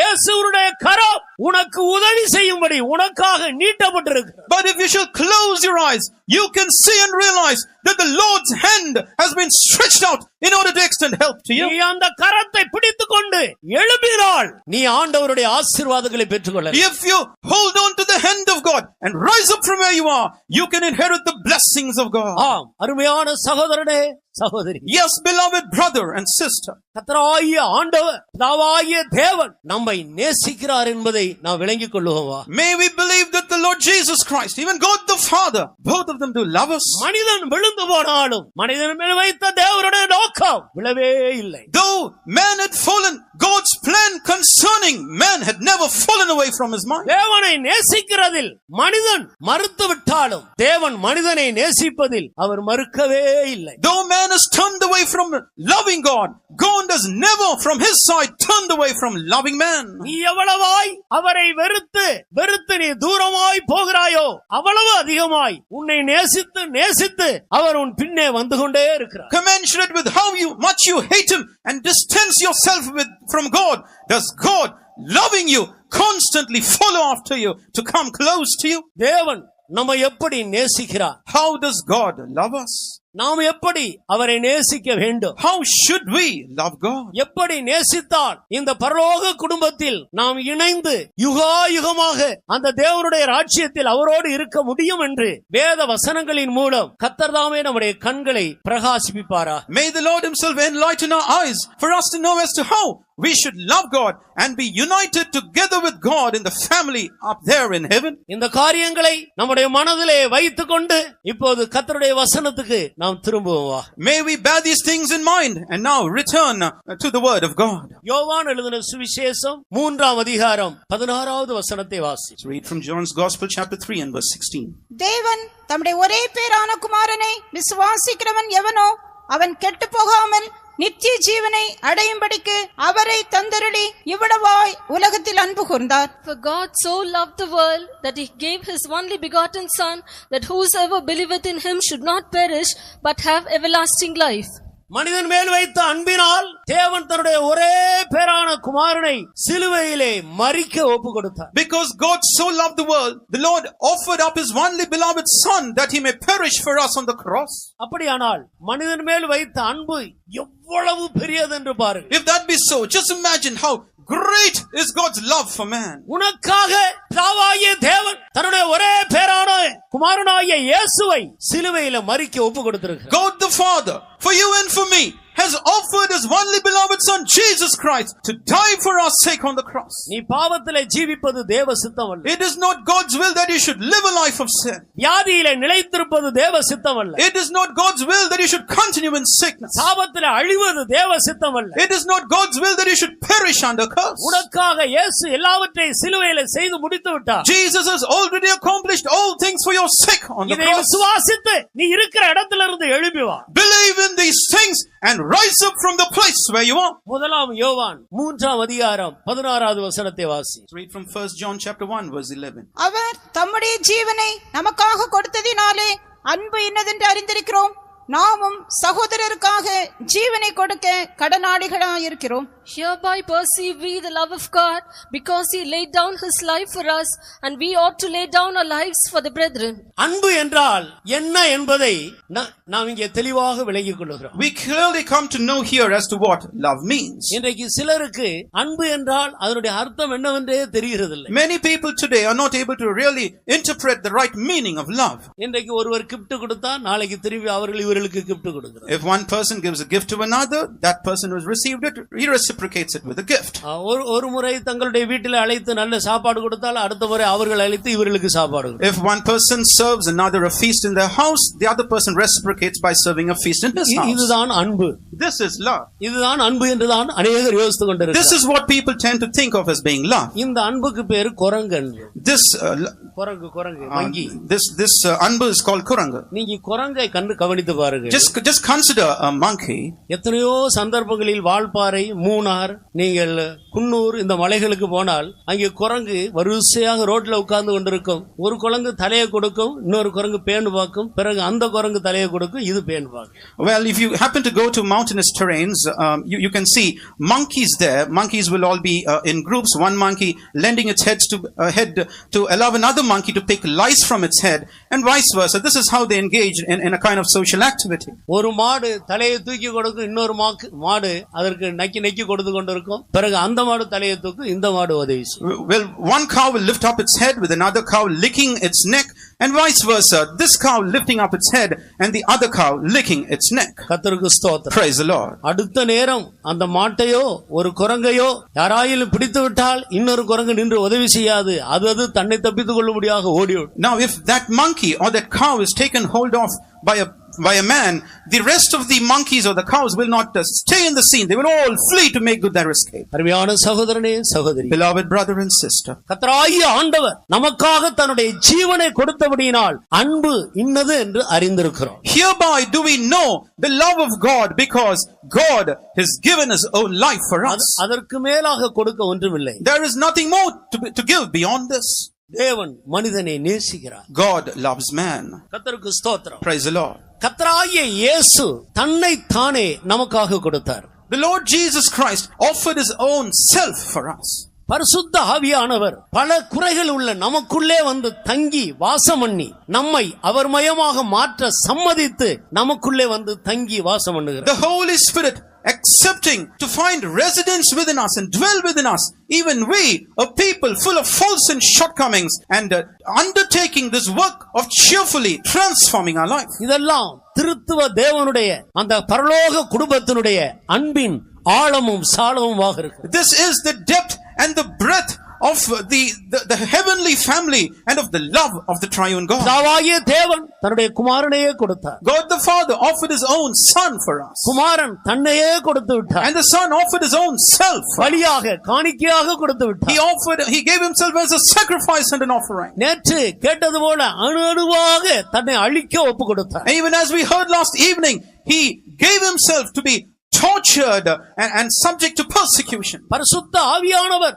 நமக்குள்ளே வந்து தங்கி வாசம் பண்ணி நம்முடைய எல்லா குற்றங்கள், குறைகள், தோல்விகள், பலவீனங்கள், அசுத்தங்கள் எல்லாவற்றின் மத்தியிலே அவர் தங்கி எல்லாவற்றையும் சகித்துக் கொண்டு நம்மை கொஞ்சம் கொஞ்சமாக மாற்றிக்கொண்டே இருக்கிறார். The Holy Spirit entering within us, and dwelling within us and putting up with the inadequacies of our life, undertakes the work of transforming us every day. இந்த மனிதர்களுக்கு தேவன் ஆயத்தம் பண்ணினவைகளை கண் காணவும் இல்லை, காது கேட்கவும் இல்லை, அது மனுஷருடைய இருதயத்திலே தோன்றவும் இல்லை என்று வேதத்தில் தெளிவாக படிக்கிறோம். We read in the word of God very clearly about this love of God. For I had not seen, nor ear heard, neither had entered into the heart of man the things that God had prepared for them that do love him. முதலாம் கொரிந்தியர் 2ஆம் அதிகாரம் 9வது வசனத்தில் நாம் தெளிவாக படிக்கிறோம். We read this very clearly in 1 Corinthians chapter 2 and verse 9. இந்த மனிதனுக்கு தேவன் ஆயத்தம் பண்ணினவைகளை மனிதர்களுடைய கண் காணவில்லை. These things that God has prepared for man has not human eyes seen. மனிதர்களுடைய காதுகள் கேட்கவும் இல்லை. The ears of man have not heard about them. மனுஷருடைய இருதயத்தில் அது தோன்றவும் இல்லை. Neither have they appeared in the heart of man. அவ்வளவு விசேஷமானவைகளை தேவன் மனிதனுக்காக ஆயத்தம் பண்ணி வைத்திருக்கிறார். Such special and precious things has God prepared for man. ஆனால் இவைகளையெல்லாம் தேவ ஆவியானவர் சபைக்குள்ளே ஒரு தேவனுடைய மனிதன் கடந்து வரும்போது அங்கே அதற்கு ஏற்ற விதத்தில் வெளிப்படுத்திக் கொண்டே வருகிறார். But the Holy Spirit, when a man of God enters into the church of God, depending on what the state of that man is, gradually makes it known to him.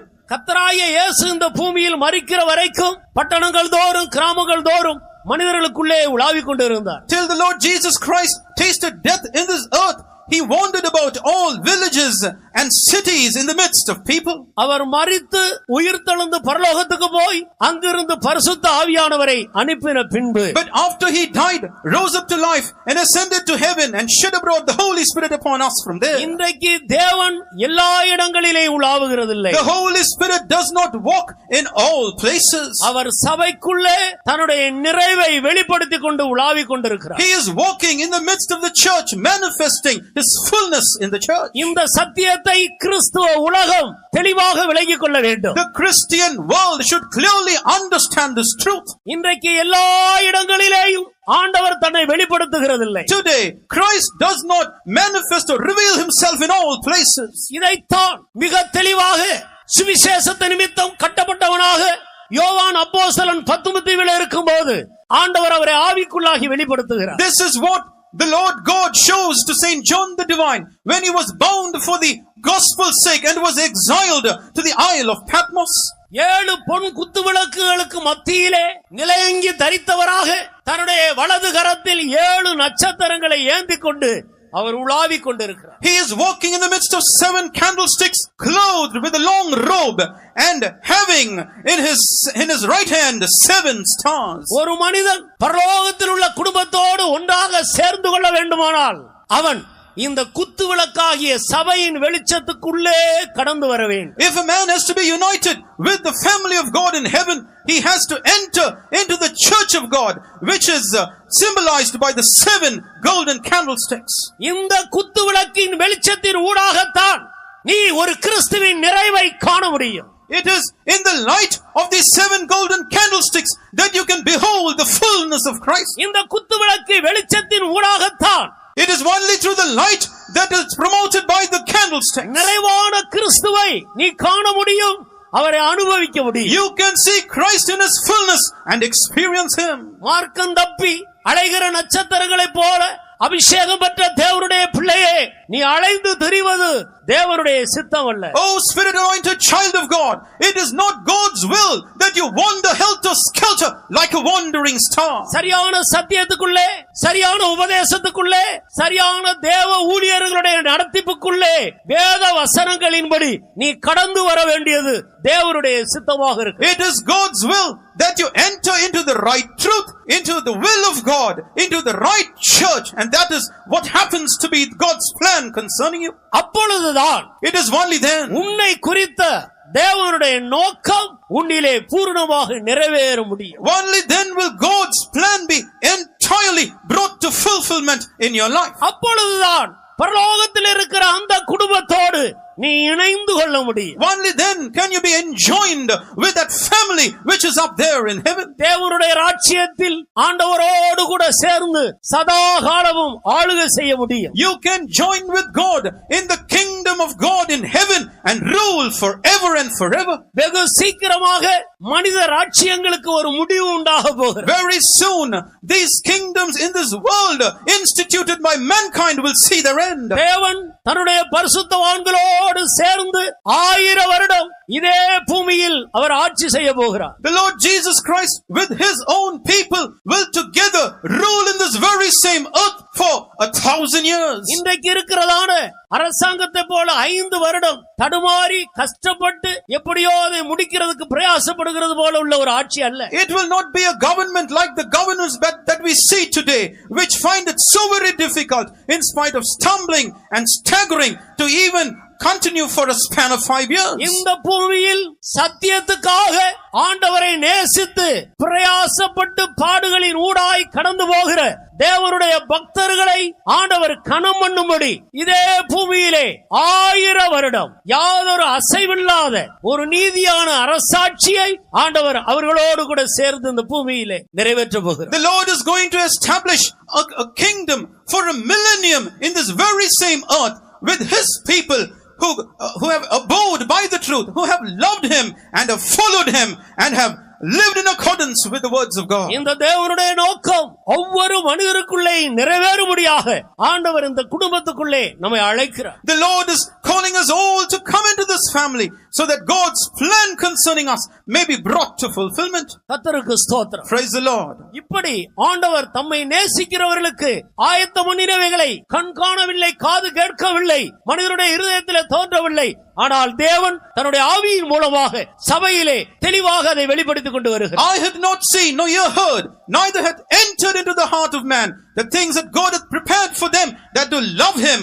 But God has manifested and has revealed these things to us who are in the church through the Spirit of God. நமக்கு தெரியும், அபிஷேகம் பெற்று சபையின் எல்லா ஒழுங்குகளுக்கு உட்பட்டு சரியான உபதேசத்தை அறிந்து வருகிற தேவ ஜனங்களுக்கு நன்றாக தெரியும், மரித்த பின்பு நாம் எங்கே போக போகிறோம், அதன் பின்பு உயிர்த்தெழுதலிலே நாம் எந்த வரிசையிலே பங்கு பெறுவோம், நித்தியத்திலே எங்கே ஆண்டவரோடு கூட வாசம் பண்ணுவோம் என்பதை பற்றி எல்லாம் சகலமும் நன்றாக நமக்கு தெரியும். வேதம் நமக்கு காட்டி கொடுத்திருக்கு. Every anointed child of God and child of God who knows the truth knows very well as to what his place would be after death, what will be his order of resurrection, and what his place or habitation will be in heaven above after that. And the word of God has clearly or explicitly spoken about each and everything to us. இந்த வெளிப்படுத்துதல் இல்லாத ஜனங்கள் தான் இந்த உலகத்திலே பணத்தையும் பொருளையும் மற்றதையும் பெரிதாக எண்ணிக்கொண்டு சேர்த்து கொண்டே இருக்கிறார். People who lack this revelation are those who will lay their trust upon riches and possessions and will venture to the end that they may gather and assimilate as much of that as possible. தேவன் ஆயத்தம் பண்ணின அந்த மகிமையானவைகளை பெற்றுக் கொள்வதற்கு தங்களை ஆயத்தப்படுத்திக் கொள்ளாமல் தங்களுடைய சரீரத்தை கூட தங்களுடைய விருப்பம் போல அலங்கரித்துக் கொண்டிருக்கிறார். People are also, according to their own desire, adorning their own body, being forgetful of the glorious things that God has reserved for them. ஒவ்வொருவரும் தங்களுடைய மனம் போன போக்கிலே இந்த பூமியிலே ஜீவிக்கிறார்கள், அலங்கரிக்கிறார்கள், ஆடை உடுத்துகிறார்கள், மனிதன் பேசுகிறான், எல்லாவற்றையும் அவன் செய்து கொண்டே இருக்கிறான்.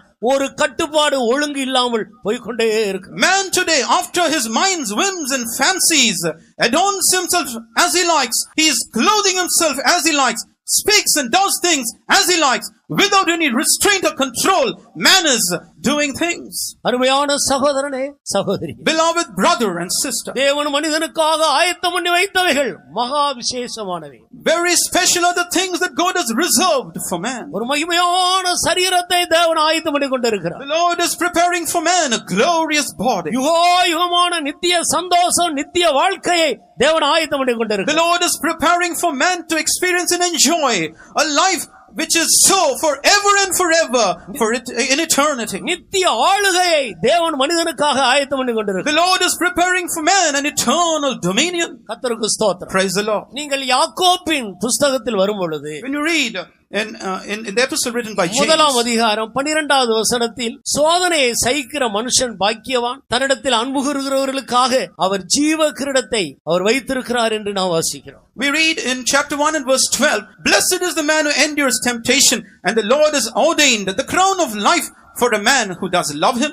சோதனையை சகிக்கிற மனுஷன் பாக்கியவான், அவன் உத்தமன் என்று விளங்கின பின்பு கர்த்தர் தம்மிடத்தில் அன்பு கூறுகிறவர்களுக்கு வாக்குத்தத்தம் பண்ணின ஜீவ கிரீடத்தை பெறுவான். Blessed is the man that endureth temptation, for when he is tried, he shall receive the crown of life, which the Lord hath promised to them that love him. மனிதனுக்காக ஆண்டவர் ஜீவ கிரீடத்தை வைத்திருக்கிறார். The Lord has promised for man who loves him the crown of life. இப்படி தேவன் மனிதன் மேல் அன்பு வைத்து அவனுக்காக அவர் செய்து வைத்தவைகளும் செய்து கொண்டிருக்கிறவைகளும் மகா ஏராளமானவைகளாக இருக்கு. Manifold are the things that God has done and is continuing to do for man, a man who is in love with God. என்னை சிநேகிக்கிறவர்களை நானும் சிநேகிக்கிறேன் என்று ஆண்டவர் The சொல்லுகிறார். Lord says, I will love him who loves me.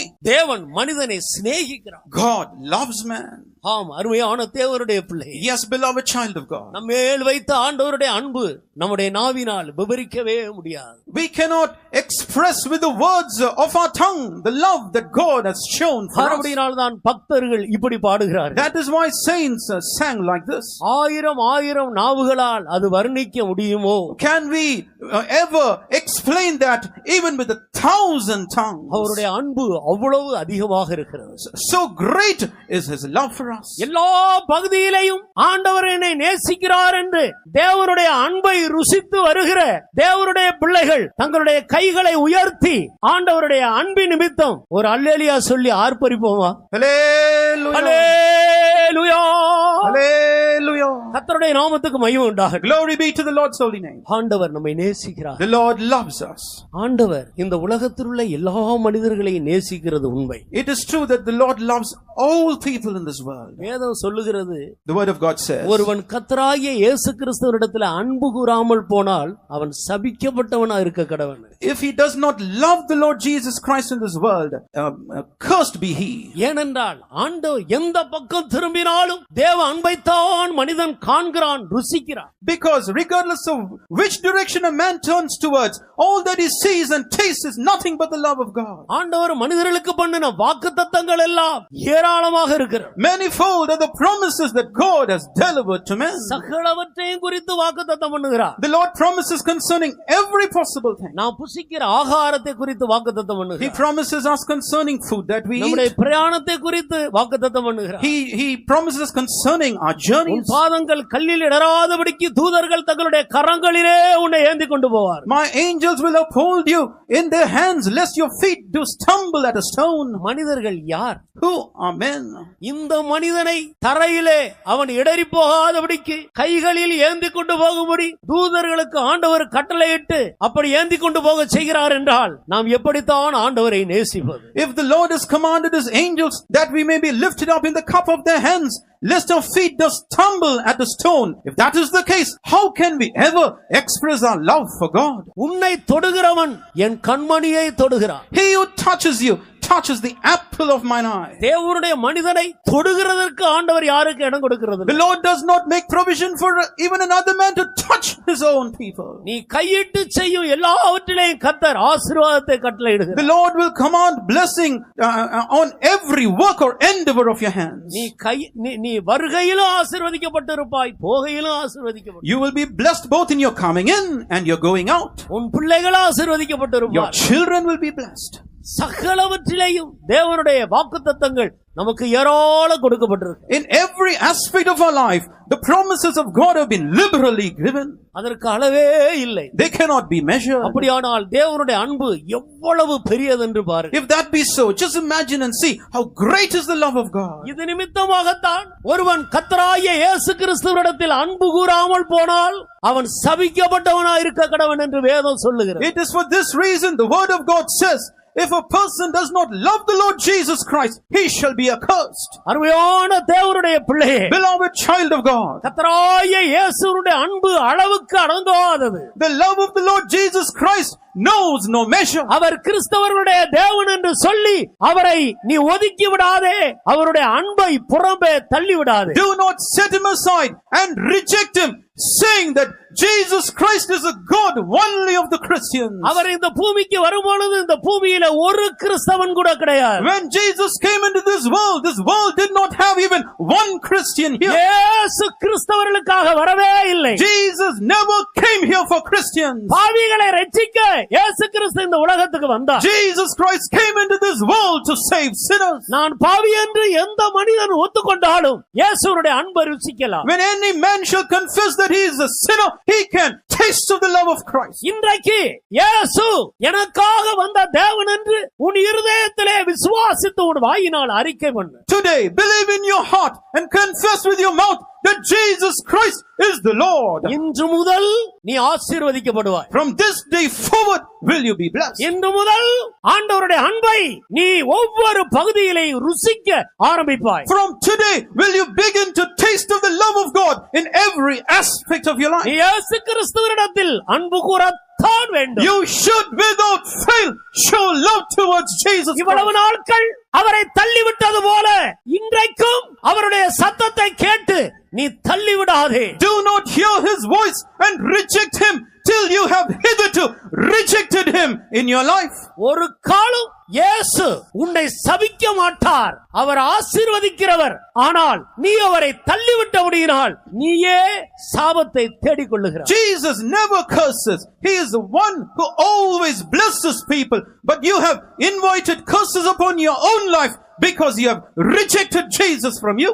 தேவன் மனிதனை நேசிக்கிறார். Jesus or God loves man. அவருடைய அன்பை மனிதர்களுடைய நாவினால் விவரிக்கவே முடியாது. The tongues of mankind cannot explain or express the love of God. நாம் எல்லாரும் சேர்ந்து அந்த ஒரு பல்லவியை பாடுவோமா? May we all join and sing this chorus. இயேசுவினுடைய அன்பை நான் ருசித்திருக்கிறேன், ருசித்து வருகிறேன் என்று உணர்கிற ஒவ்வொரு தேவனுடைய பிள்ளைகளும், Every child of God who says that I have hitherto tasted and to continue to taste of the love of God. வாயை திறந்து கைகளை தட்டி அந்த பல்லவியை பாடி ஆண்டவருக்கு மகிமையை செலுத்துவோமா?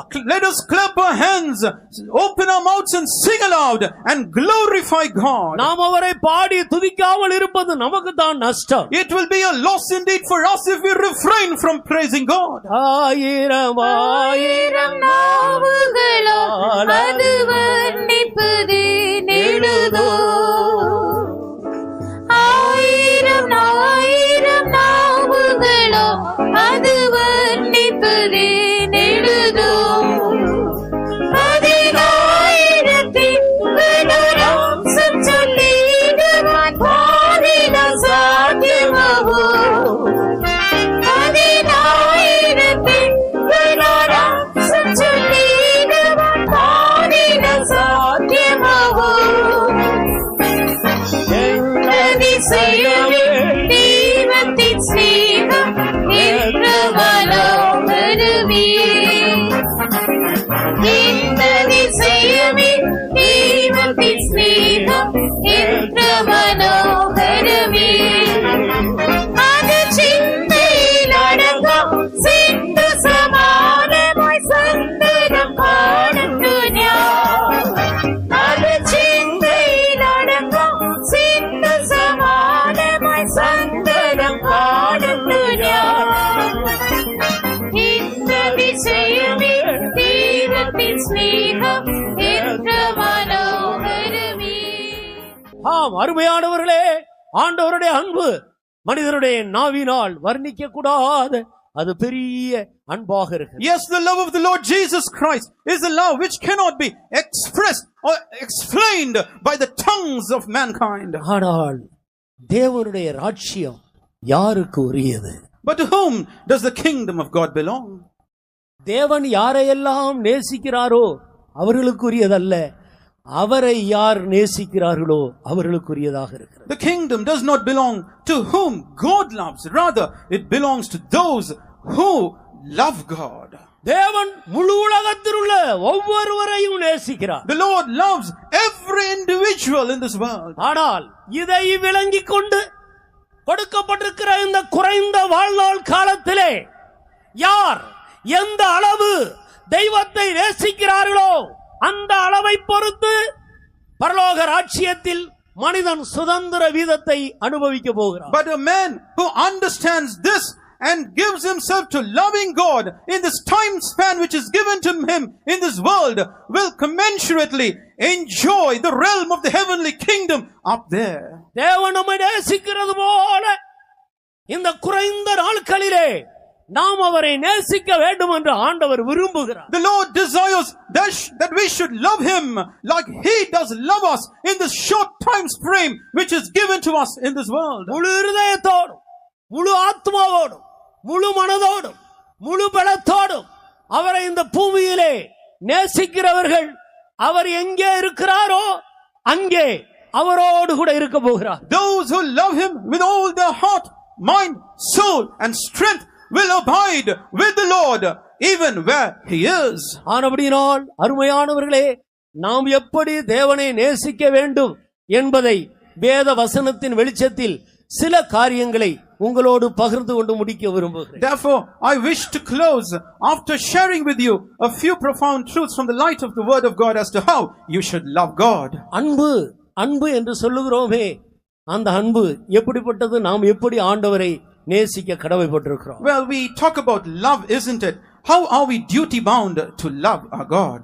முதலாம் தீமோத்தேயுவின் புஸ்தகம் 1 அதிகாரம் 5வது வசனத்தை வாசித்து பாருங்கள். Let's read from 1 Timothy chapter 1 and verse 5. கற்பனையின் பொருள் என்னவெனில், சுத்தமான இருதயத்திலும் நல்மன சாட்சியிலும் மாயமற்ற விசுவாசத்திலும் பிறக்கும் அன்பே.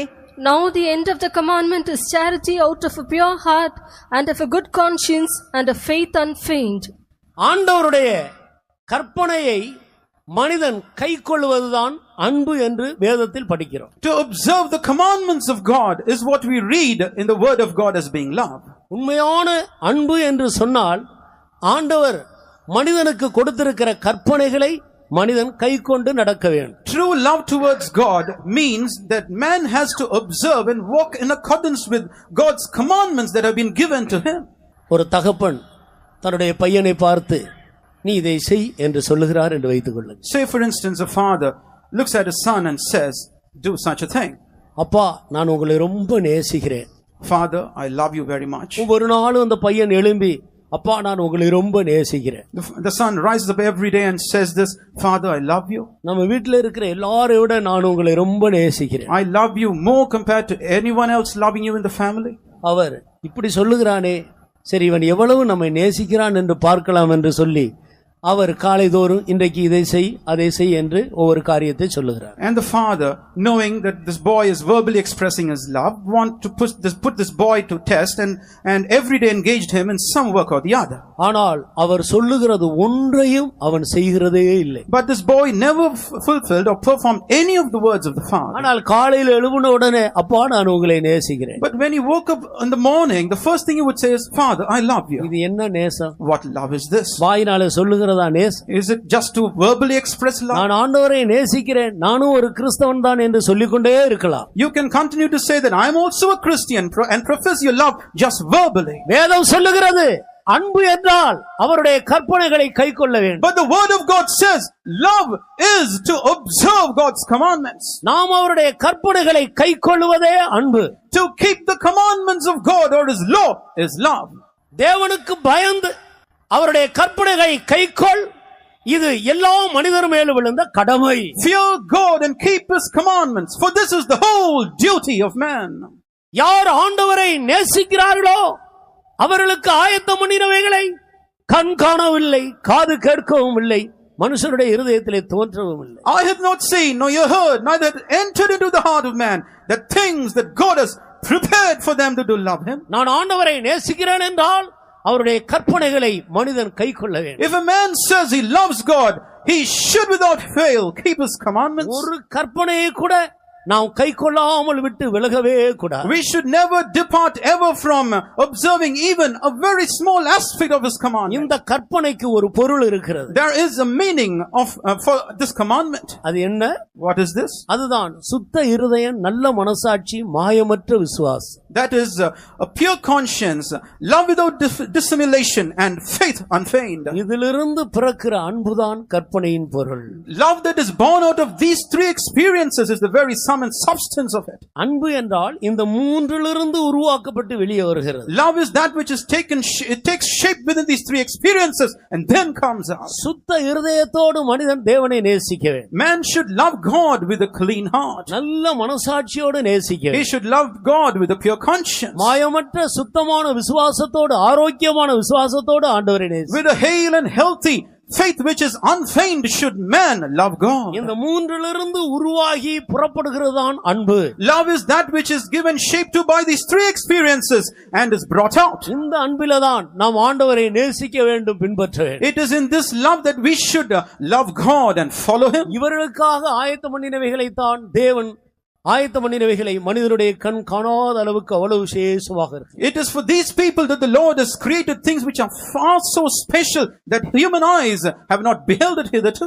கர்த்தருக்கு ஸ்தோத்திரம். Praise the Lord. இயேசு கிறிஸ்து நமக்காக மரித்திருக்கிறார். Jesus Christ has died for us. ஆனபடியால் அவருடைய கற்பனைகளை நாம் கைக்கொள்ளுவோம். Therefore let us keep His commandments. மனம் திரும்பாதவர்கள் மனம் திரும்புங்கள். The people who have not repented, please repent. பாவ மன்னிப்பை பெறாதவர்கள் பாவ மன்னிப்பை பெற்று. Those who have not received the forgiveness of sins, have your sins be forgiven you. ஞானஸ்நானம் பெறாதவர்கள் ஞானஸ்நானம் பெற்றுக்கொள்ளுங்கள். Those who are yet unbaptized, be water baptized. இதற்கெல்லாம் தாமதிக்கவே கூடாது. You should not delay in these matters. எல்லா கற்பனைகளுக்கு நாம் கீழ்ப்படிந்தால் மட்டும்தான் நாம் ஆண்டவரை ருசிக்க அனுபவிக்க முடியும். We can experience and taste the Lord only when we are observant of all the commandments of God. சரியான சபை சரியான சத்தியத்துக்குள் இல்லாதவர்கள் சரியான சத்தியத்துக்குள்ள கடந்து வாருங்கள். Those who are not in the right truth and in the right church, please enter into this right experience. தாமதிக்காமல் அப்போஸ்தலருடைய உபதேசத்திலும் அந்யோன்யத்திலும் அப்பம்புக்குதலிலும் ஜெபம் பண்ணுவதிலும் உறுதியாய் தரித்திருங்கள். இவைகளெல்லாம் தேவன் மனிதனுக்கு கொடுத்த கற்பனைகள். Without differing anymore, observe the commandments of God that God has given to man, so that you may continue steadfastly in the apostles' doctrine, fellowship, breaking of bread, and in prayer. மல்கியாவின் புஸ்தகம் 2ஆம் அதிகாரம் 11வது வசனத்தில் நான் வாசிக்கும்போது, when we read in the prophetic book of Malachi in chapter 2 and verse 11, கர்த்தர் சிநேகிக்கிற பரிசுத்தம் என்று எழுதப்பட்டிருக்கிறது. the holiness of the Lord which He hath loved. ஆண்டவர் எல்லாவற்றையும் விட அதிகமாக நேசிக்கிற ஒன்றுதான் பரிசுத்தம். That which God loves far more than everything else is holiness. அவர் பரிசுத்தராக இருக்கிறார். He is holy.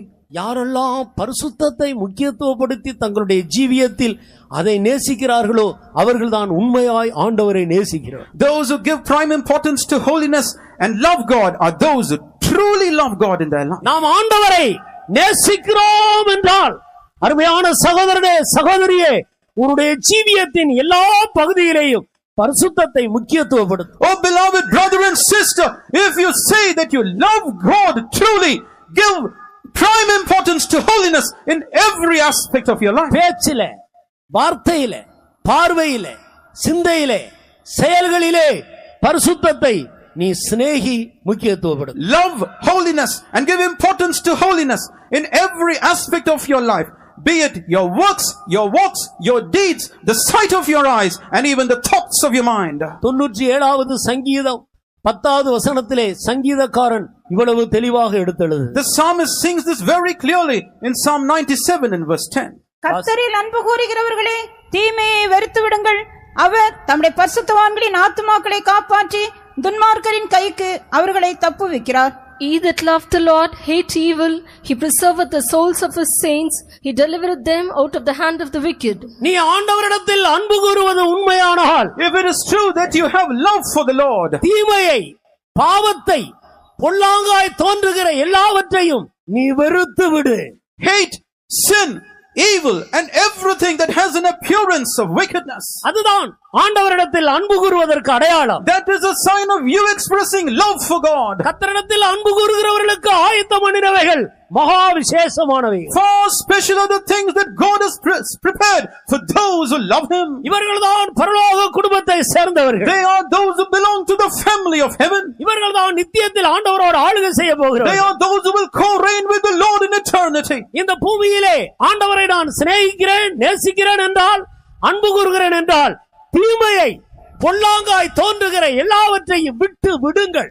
If you say that you like, desire and love God in this world, quit from sin, quit from evil, and from everything that has an appearance of evil. அருமையான தேவனுடைய ஜனம், Beloved people of God, நீதிமொழிகளின் புஸ்தகம் 8ஆம் அதிகாரம் 17வது வசனத்துக்கு நான் வரும் பொழுது, when we come to Proverbs chapter 8 and verse 17, ஆண்டவர் தன்னை சிநேகிக்கிறதை குறித்து இப்படி சொல்லுகிறார். the Lord has this to say about loving Him. என்னை சிநேகிக்கிறவர்களை நான் சிநேகிக்கிறேன். அதிகாலையில் என்னை தேடுகிறவர்கள் என்னை கண்டடைவார்கள். I love them that love me, and those that seek me early shall find me. என்னை சிநேகிக்கிறவர்களை நானும் சிநேகிக்கிறேன். I will love them that do love me. நாம் ஆண்டவரை சிநேகிக்கிறோம், அன்பு கூறுகிறோம் என்பது உண்மையானால், if it is true that we love God and have affection for Him, நீ அதிகாலையில் எழும்பி அவரை துதித்து மகிமைப்படுத்த வேண்டும். you have to rise up in the wee hours of the morning and glorify and praise God. வேதம் தெளிவாக சொல்லுகிறது, ஆண்டவரை மனிதன் கண்டடைவதற்கு தக்க சமயம் என்று அதிகாலை நேரத்தை குறித்து வேதம் தெளிவாக நமக்கு போதி. The word of God clearly teaches us that there is a time when man can see God and find Him, which is the early hours of the day. அதிகாலையில் என்னை தேடுகிறவர்கள் என்னை கண்டடைவார்கள். Those who seek me early in the day shall find me. கர்த்தரை கண்டடைய தக்க சமயத்தில் அவரை தேடுங்கள். Seek ye at a time when He mayest be found. நீ ஆண்டவரை நேசிக்கிறது உண்மையானால், ஒரு நாளில் பிரதான நேரமாகிய அதிகாலை நேரத்தை நீ ஆண்டவருக்கு கொடு. If it is true that you love God, allocate for God the most important time slot of the day, which is the early hours of the day. வேதத்தில் காணப்படுகிற விசேஷித்த பக்தர்கள் எல்லாம் அதிகாலையில் ஆண்டவரை தேடி அவரை அனுபவித்திருக்கிறார்கள். All the special saints who are found mentioned in the scriptures have sought after the Lord and have found Him early in the morning. ஆண்டவர் மோசேக்கு தன்னை வெளிப்படுத்தும்படியாக, நீ அதிகாலையில் ஆயத்தமாகி நீ மலையிலே நீ வந்து எனக்கு முன்பாக காத்திரு என்று சொல்லு. So that the Lord might appear before Moses, the Lord says to Moses, Moses, prepare yourself and appear before me or stand before me in the early hours of the day upon the mount. மனிதன் ஆண்டவரோடு உறவாடும்படி தேவன் மனிதனுக்காக விசேஷமாக குறித்து வைத்திருக்கிற நேரம் அதிகாலை நேரம். The early hours of the day are the hours which the Lord has reserved for God to commune very closely with man. அதிகாலையில் நாம் ஆண்டவரை தேட வேண்டும். We should seek the Lord early in the day. மகதலேனா மரியாள் கர்த்தராகிய இயேசுவை அதிகாலையில் தேடி கல்லறைக்கு ஓடுகிறார். Mary Magdalene, seeking the Lord in the wee hours of the morning, rushes to the gravesite. சீசர்களுக்கு கூட ஆண்டவர் தன்னை முதலாவது வெளிப்படுத்தவில்லை. அதிகாலையில் ஆண்டவரை தேடின இந்த பெண்மணிக்கு ஆண்டவர் தன்னை வெளிப்படுத்தினார். Jesus did not make Himself known even to His disciples who followed Him. Rather, He appeared to this woman, Mary Magdalene, who sought after Him in the early hours of the day. அவரிடத்தில் பட்சபாதம் இல்லை. With Him is no respect of persons. யார் அதிகாலையில் தேடுகிறார்களோ அவர்கள் அவரை கண்டடைவார். Those who seek Him early in the day will find Him. மோசேக்கு ஆண்டவர் தெளிவாக சொல்லுகிறார், அதிகாலமே மலையின் உச்சியில் வந்து எனக்காக நீ காத்திரு. The Lord clearly says this to Moses, come atop the mount and tarry there for me in the early hours of the day. 400 வருடங்கள் அடிமைப்படுத்தி வைத்து அவர்கள் வெளியே புறப்பட்டு போன பின்பும் கூட அவர்களை தொடர்ந்ததான பார்வோனும் அவருடைய சேனைகளையும் ஆண்டவர் சிவந்த சமுத்திரத்தில் முற்றிலுமாய் அழித்து போட்ட நேரம் கிழக்கு வெளுத்து வருகிற ஒரு அதிகாலை நேரம் என்று வேதம் தெளிவாக சொல்லுகிறது. The people of God who were in captivity, after they came out of captivity, after 400 years in Egypt, we see that the Egyptians followed after them, pursuing after them into the wilderness and into the brink of the Red Sea. But the time when the Lord destroyed those people in the Red Sea happened to be the early hours of the morning.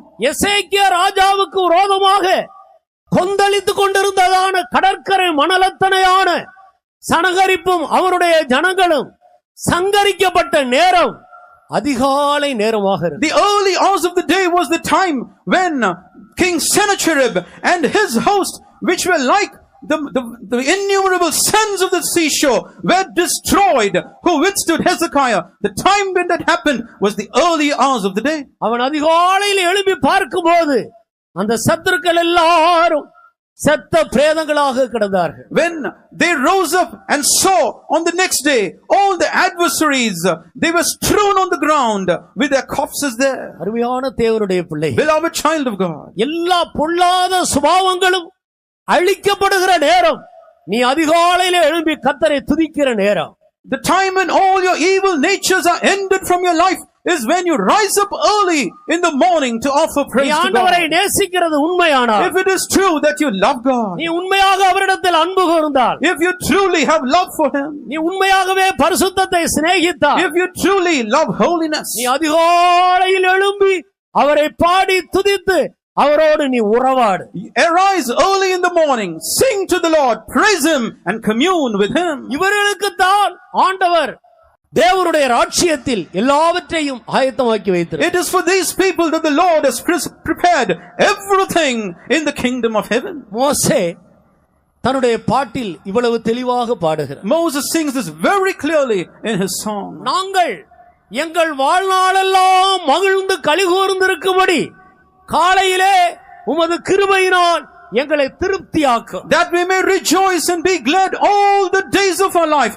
Satisfy us early with thy mercy, O God. காலையிலே உமது கிருபையினால் எங்களை திருப்தியாக்கும். Satisfy us early with thy mercy, O God. அதிகாலையில் ஆண்டவரை தேடுகிறவர்கள் வாழ்நாளெல்லாம் மகிழ்ச்சியா இருப்பார்கள். Those who seek the Lord early in the morning will rejoice and be glad throughout their lifetime. அதிகாலை நேரத்தில் அருமையானவர்களே, நீங்கள் உங்களுடைய பிள்ளைகளை கூட தூங்க விடக்கூடாது. Beloved children of God, if it is in the early hours of the morning, do not let your children also sleep. பிள்ளைகள் படிக்கிறார்கள் என்று சொல்லி எத்தனையோ பெற்றோர்கள் தங்களுடைய பிள்ளைகளை அதிகாலையில் எழும்பி கர்த்தரை துதிக்கிறதுக்கு இடம் கொடுக்கிறது இல்லை. Many parents do not let their children rise up in the early hours of the morning to praise God, thinking that their children are all learning and they are studying. நீங்கள் கர்த்தரை விட பிள்ளைகளை, கர்த்தர் தந்த பிள்ளைகளை அதிகம் நேசிக்கிறீர்கள். You love the children whom God has given you more than God Himself. பிள்ளைகளை தந்த கர்த்தரை விட்டு விடுகிறீர்கள்,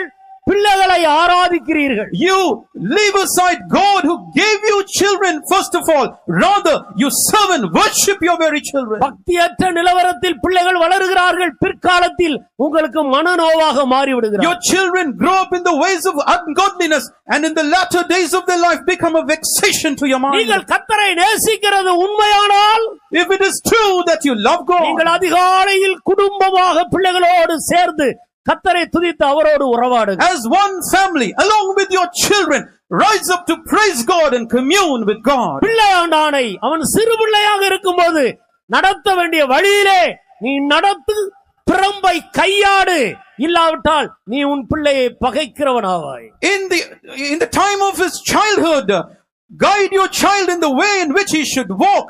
For if you do not use the road on your child, in the future days of his life he will become a vexation to you. நான் கர்த்தரை நேசிக்கிறேன், நான் ஆண்டவரிடத்தில் அன்பு கூறுகிறேன் என்று சொல்லுகிறது உண்மையானால் அதிகாலையில் நீ தூங்காதே. If it is true that you say that you love God and have affection for Him, do not sleep in the early hours of the day. வீட்டில் உள்ள அனைவரையும் சேர்த்து கொண்டு ஆண்டவரை துதித்து அவரை மகிமைப்படுத்துவார். With all the members of your household, gather together to praise God and sing to Him. அதிகாலையில் ஆண்டவர் வனாந்தரத்தில் தம்முடைய ஜனங்களுக்கு அதிகாலையில் மன்னாவை பொழிந்தார். The Lord rained for His people manna from heaven in the early hours of the day. தேவன் மனிதர்களோடு விசேஷமாய் தொடர்பு கொண்ட எல்லா நேரங்களையும் கவனித்து பாருங்கள், அது அதிகாலை நேரமாக இருக்கிறது. A time of the day when the Lord developed a strong relationship with men during His lifetime happened to be the early hours of the day. Abraham தன்னுடைய ஒரே மகன் ஈசாக்கை ஆண்டவருக்கு பலி செலுத்தும்படி அழைத்து சென்ற நேரம் ஒரு அதிகாலை நேரம். The time when Abraham took his son Isaac to be offered as a sacrifice to God happened to be the early hours of the day. பலி செலுத்த தன்னுடைய கத்தி எடுத்து ஓங்கும் போது இனிமையான தேவனுடைய சத்தத்தை அவன் கேட்டான். When he stretched out his hand to bring his knife down on his child, he heard the sweet voice of God. தாவீது ராஜா, நாங்கள் நடக்க வேண்டிய வழியை எங்களுக்கு காட்டும் என்று சொல்லி அதிகாலையில் ஆண்டவருடைய வழியை தேடுகிறார். David asks God to show him the ways in which he should walk, and then asks God for that experience in the early hours of the day. 143வது சங்கீதம் 8, 9, 10 வசனங்களை வாசித்து பாருங்கள். Read Psalm 143 verses 8, 9 and 10. ஏசாயா 50ஆம் அதிகாரத்தை எடுத்து வாசித்து பாருங்கள். Try reading Psalm 50. Isaiah 50. ஆண்டவர் மனிதனை எழுப்புகிறது, ஆண்டவரே வந்து மனிதனை தட்டி எழுப்புகிறார். God Himself arrives to wake man up from his sleep. அது ஒரு அதிகாலை நேரமாக. That is the early hours of the day. நீங்களோ உங்களுடைய பிள்ளைகள் எவ்வளவு பேதைகளாக இருந்தாலும் கல்விமானின் நாவை தருவது ஒரு அதிகாலை நேரமாக இருக்கு. No matter how illiterate or uneducated you and your children may be, God giving you the tongue of the learned happens to be a time which is the wee hours of the day. பிள்ளைகள் படிக்கட்டும், கல்விமான்களாக மாறட்டும் என்று சொல்லுகிறீர்களே, அவர்களை உண்மையான கல்விமான்களாய் மாற்றுகிற நேரம் அதிகாலை நேரம். You endeavor so much to make your children educated and well qualified.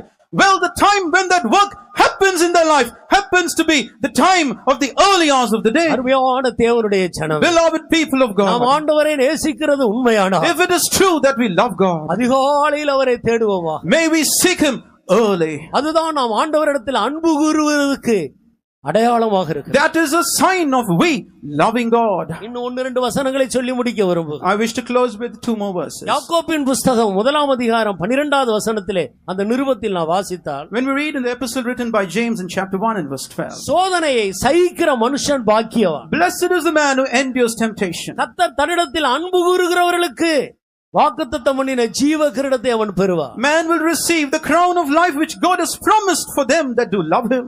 ஆண்டவரிடத்தில் நாம் அன்பு கூறுகிறோம் என்றால் சுவிசேஷத்து நிமித்தம் கிறிஸ்து நிமித்தம் வருகிற எல்லா சோதனைகளையும் நாம் சகிக்க வேண்டுமா? If we love God, we have to endure all trials that arise for the sake of the gospel and for the sake of the Lord Jesus Christ. கிறிஸ்து நிமித்தம் வருகிறதான ஒவ்வொரு சோதனையும் நமக்கு ஒரு பெரிய லாபமாக மாறுகிறது. Every trial that we taste for the name of the Lord Jesus Christ happens to be a gain for அதை us. சந்தோஷத்தோடு நாம் சகிக்க வேண்டும். We have to joyfully take it for the Lord. ஆனபடியினால்தான் கிறிஸ்துவ வாழ்க்கை எல்லா நேரமும் கலிகூறுகிற வாழ்க்கை. That is why a Christian life is about constantly rejoicing. எல்லா நேரமும் சந்தோஷப்படுகிற ஒரு A வாழ்க்கை. life of always being glad and happy. ஒரு மெய்யான கிறிஸ்தவருடைய தலையின் மேல இருப்பது நித்திய மகிழ்ச்சி. That which abides upon the crown of a Christian's head is everlasting joy. கர்த்தரால் மீட்கப்பட்டவர்கள் ஆனந்த களிப்போடு பாடி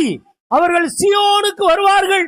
நித்திய மகிழ்ச்சி அவர்கள் தலையின் மேல் இருக்கும். The ransomed of the Lord shall return and shall come forth with singing unto Mount Zion, and upon their heads shall be everlasting joy. வீட்டில மரணம் நடந்தாலும் மகிழ்ச்சியா இருப்பார். Even if there is a death in the house, they will be joyous. விவாகமானாலும் மகிழ்ச்சியா இருப்பார். They will be joyous even at the time of marriage. வியாதியா இருந்தாலும் அதுலயும் மகிழ்ச்சியா இருப்பார். Joyous even at the time of sickness. தொழில்ல நஷ்டம் வந்தாலும் அதுலயும் மகிழ்ச்சியா இருப்பார். Joyous even when their businesses face a loss. ஏனென்றால் அவர்கள் ஆண்டவரை நேசிக்கிறார்கள். The reason being they loving God. அவர்களுடைய தலையின் மேல் இருக்கிறது நித்திய மகிழ்ச்சி. Upon their heads is everlasting joy. தீர்க்கதரிசி இவ்விதமாக சொல்லுகிறார். This is what a prophet has to say. அத்திமரம் துளிர்விடாமல் போனால், Though the olive trees do not bear their fruit, திராட்சை செடியிலே பழமில்லாமல் போனால், though the vines do not are fruitless, ஒலிவ மரத்திலே பழனற்று போனால், though the olive trees are barren, வயல்கள் தானியத்தை விளைவியாமல் போனால், though the fields do not bring forth their increase, தொழுவத்திலே மாடு இல்லாமல் போனால், though cattle are cut off from the fold, ஆட்டு மந்தையிலே முதலற்று போனால், though there is no yield in the flock, என் ரட்சிப்பின் தேவனுக்குள்ள களிகூறுவேன். I will rejoice in the Lord my God. கர்த்தருக்கு ஸ்தோத்திரம். Praise be to the Lord. அருமையான தேவனுடைய பிள்ளையே, Beloved child of God, உண்மையாய் ஆண்டவரை நேசிக்கிறது என்றால் என்னவென்று கவனித்து பார். just consider what it means to say loving God. ஒரு கிறிஸ்துவ வாழ்க்கையை போல இந்த பூமியில் ஒரு மகிழ்ச்சிகரமான ஒரு வாழ்க்கை வேறு ஒன்றும் கிடையாது. There is no joyous life like a Christian life in this world to be lived out. எந்த சூழ்நிலையிலையும் சந்தோஷமாக ஜீவிக்கக்கூடிய ஒரு வாழ்க்கை தான் கிறிஸ்துவ வாழ்க்கை. A Christian life is to always live joyously regardless of whatever the situation may அதை be. நாம் சரியான விதத்தில் வேத வசனத்தின்படி நாம் ஆண்டவரிடத்தில் அன்பு கூர்ந்து செய்யாமல் இருக்கிறபடியால் அநேகர் அதை அனுபவிக்க முடியாமல் போகிறார். It is because people do not love God in the right way in which they should to live that life that they are not able to taste of the love of God. ரோமர் 8:28 வசனத்தை வாசித்தால், When we read in Romans chapter 8 and verse 28, ஆண்டவரிடத்தில் அன்பு கூறுகிறவர்களுக்கு சகலமும் நன்மை, all things happen for good to those who love God. என்ன நடந்தாலும் நன்மை. Happen what may, it is good. இதை நீங்கள் விசுவாசிக்கிறீர்களா? Do you believe in this? என்ன நடந்தாலும் நன்மை. Happen what may, it is good.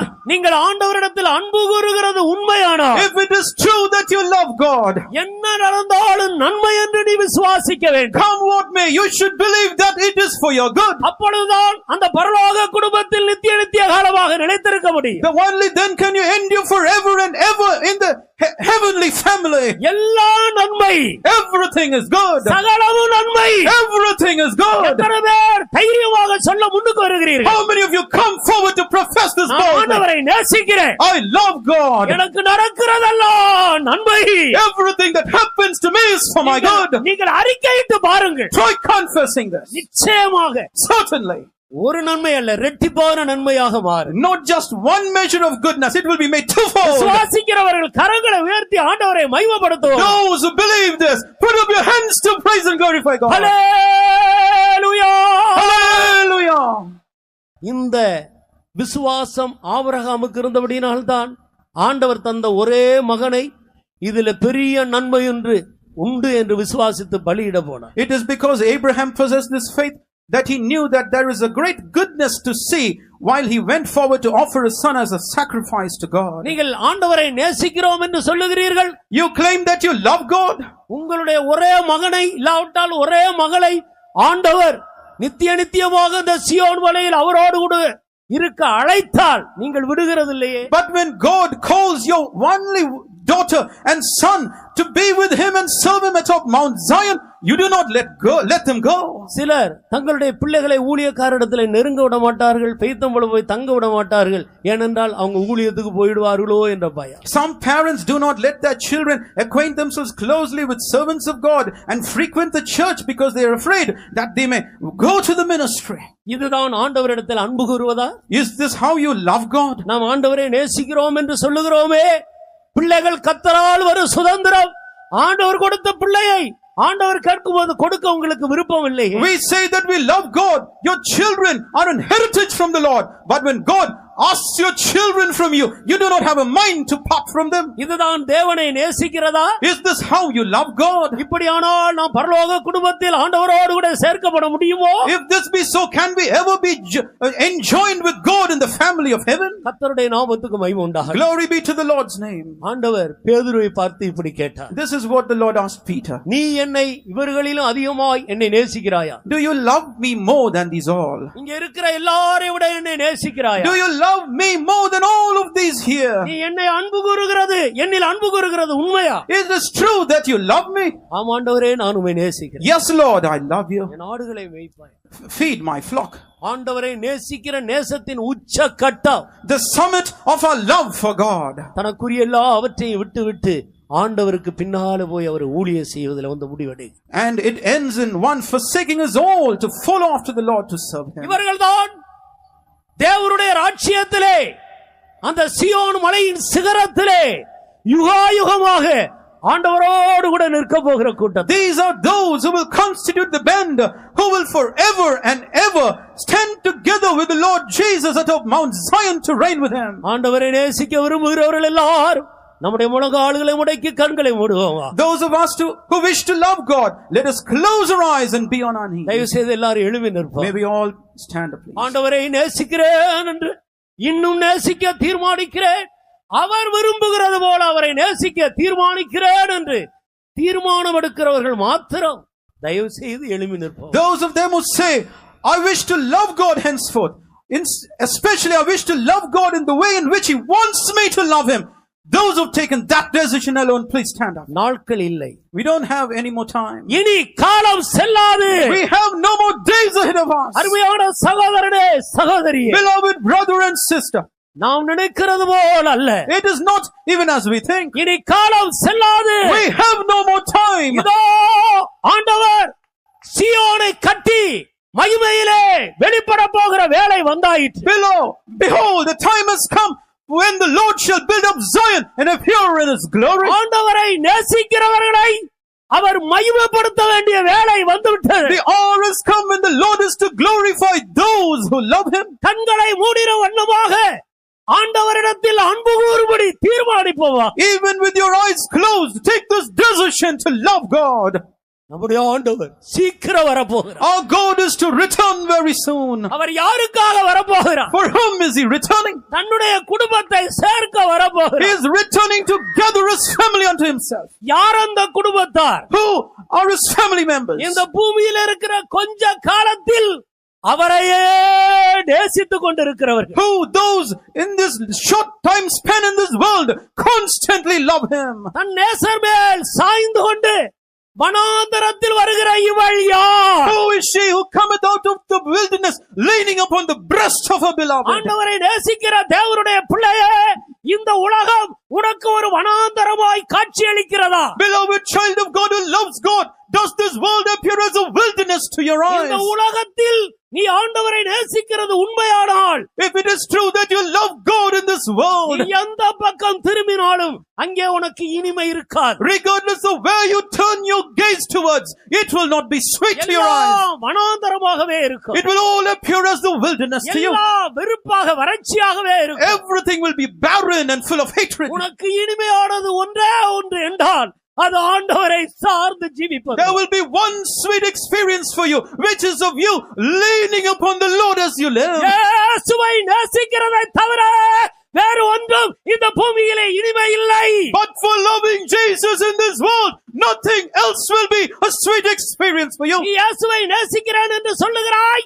You say that you love Jesus, உயர்ந்த வஸ்திரம் உனக்கு இனிமையாக இருக்கிறது. but costly apparel happen to be sweetness to you. பொன் ஆபரணங்கள் உனக்கு இனிமையாக இருக்கிறது. Your golden ornaments sweeten your life. மனுஷ அன்பு, மாமிச அன்பு உனக்கு இனிமையாக இருக்கிறது. Human love, fleshly love is a sweetener for you. உனக்கு இந்த பூமி வனாந்தரமாக காணப்படவில்லை. This earth does not appear as a wilderness to you. இந்த பூமியிலே உனக்கு அநேக இழுப்பு வல்லமைகள் இருக்கிறது. There are many powers that are pulling you towards itself. இந்த பூமி உனக்கு வனாந்தரமாக மாற வேண்டும். This world should become a wilderness to நீ you. இயேசுவை நேசிக்கிறது உண்மையானால், If it is true that you love Jesus, இந்த பூமி உனக்கு வறண்டதும் விடாய்த்ததுமான தண்ணீரற்ற நிலமாய் இருக்கட்டும். this earth should be a barren and empty place that does not have water. கண்களை மூடுவோமாக. May we shut our eyes. நேசர் மேல் சாய்ந்து கொள்வோமாக. May we lean upon our beloved.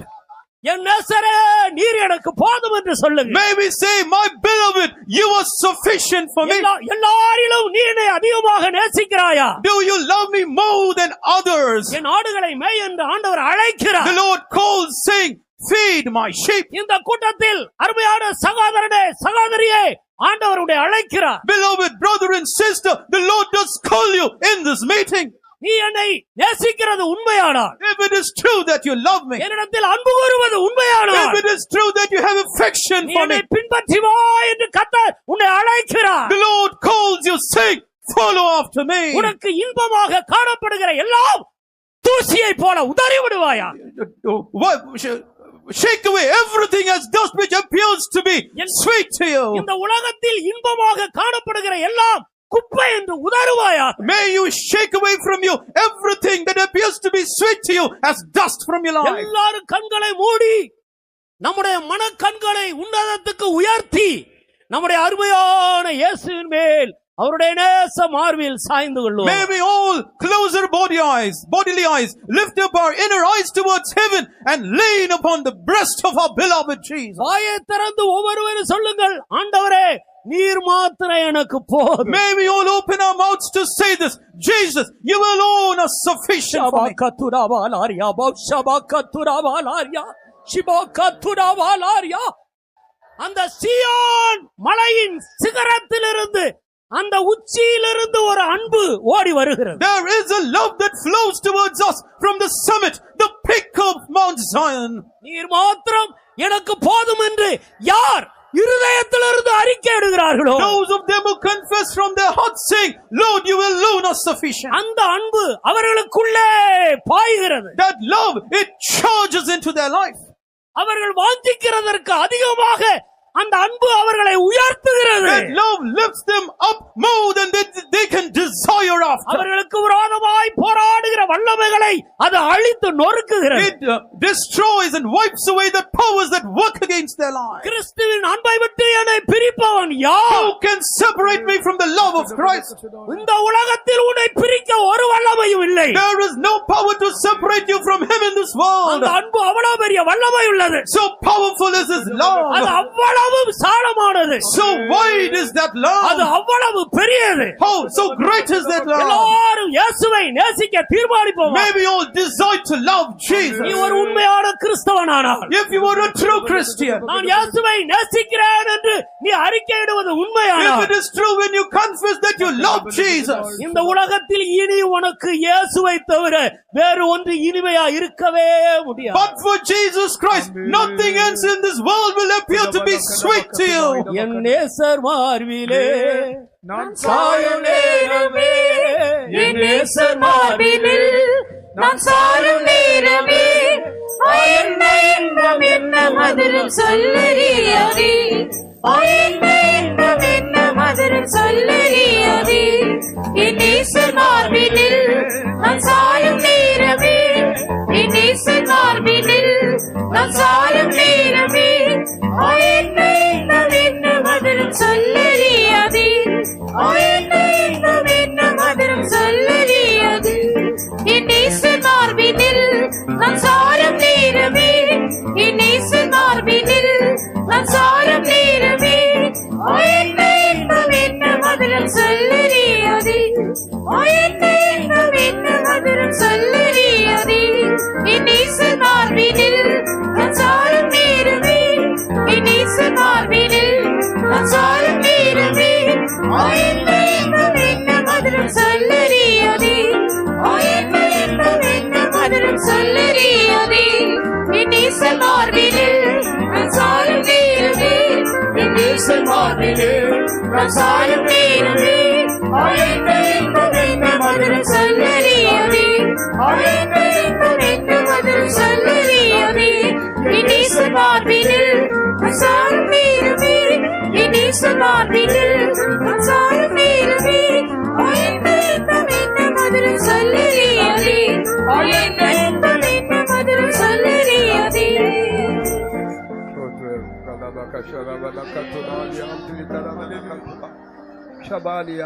என் நேசர் மார்பிலே நான் சாயும் நேரமே, என் நேசர் மார்பினில் நான் சாரும் நேரமே, என்ன இன்பம் என்ன மதுரம் சொல்லறியாதே, என்ன இன்பம் என்ன மதுரம் சொல்லறியாதே, என் நேசர் மார்பினில் நான் சாரும் நேரமே, என் நேசர் மார்பினில் நான் சாரும் நேரமே, என்ன இன்பம் என்ன மதுரம் சொல்லறியாதே, என்ன இன்பம் என்ன மதுரம் சொல்லறியாதே, என் நேசர் மார்பினில் நான் சாரும் நேரமே, என் நேசர் மார்பினில் நான் சாரும் நேரமே, என்ன இன்பம் என்ன மதுரம் சொல்லறியாதே, என்ன இன்பம் என்ன மதுரம் சொல்லறியாதே, என் நேசர் மார்பினில் நான் சாரும் நேரமே, என் நேசர் மார்பினில் நான் சாரும் நேரமே, என்ன இன்பம் என்ன மதுரம் சொல்லறியாதே, என்ன இன்பம் என்ன மதுரம் சொல்லறியாதே,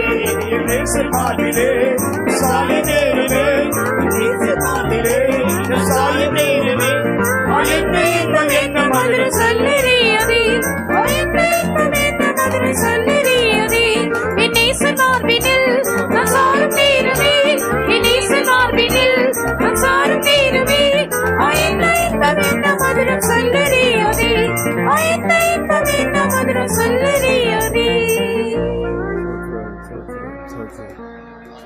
சோத்ரம்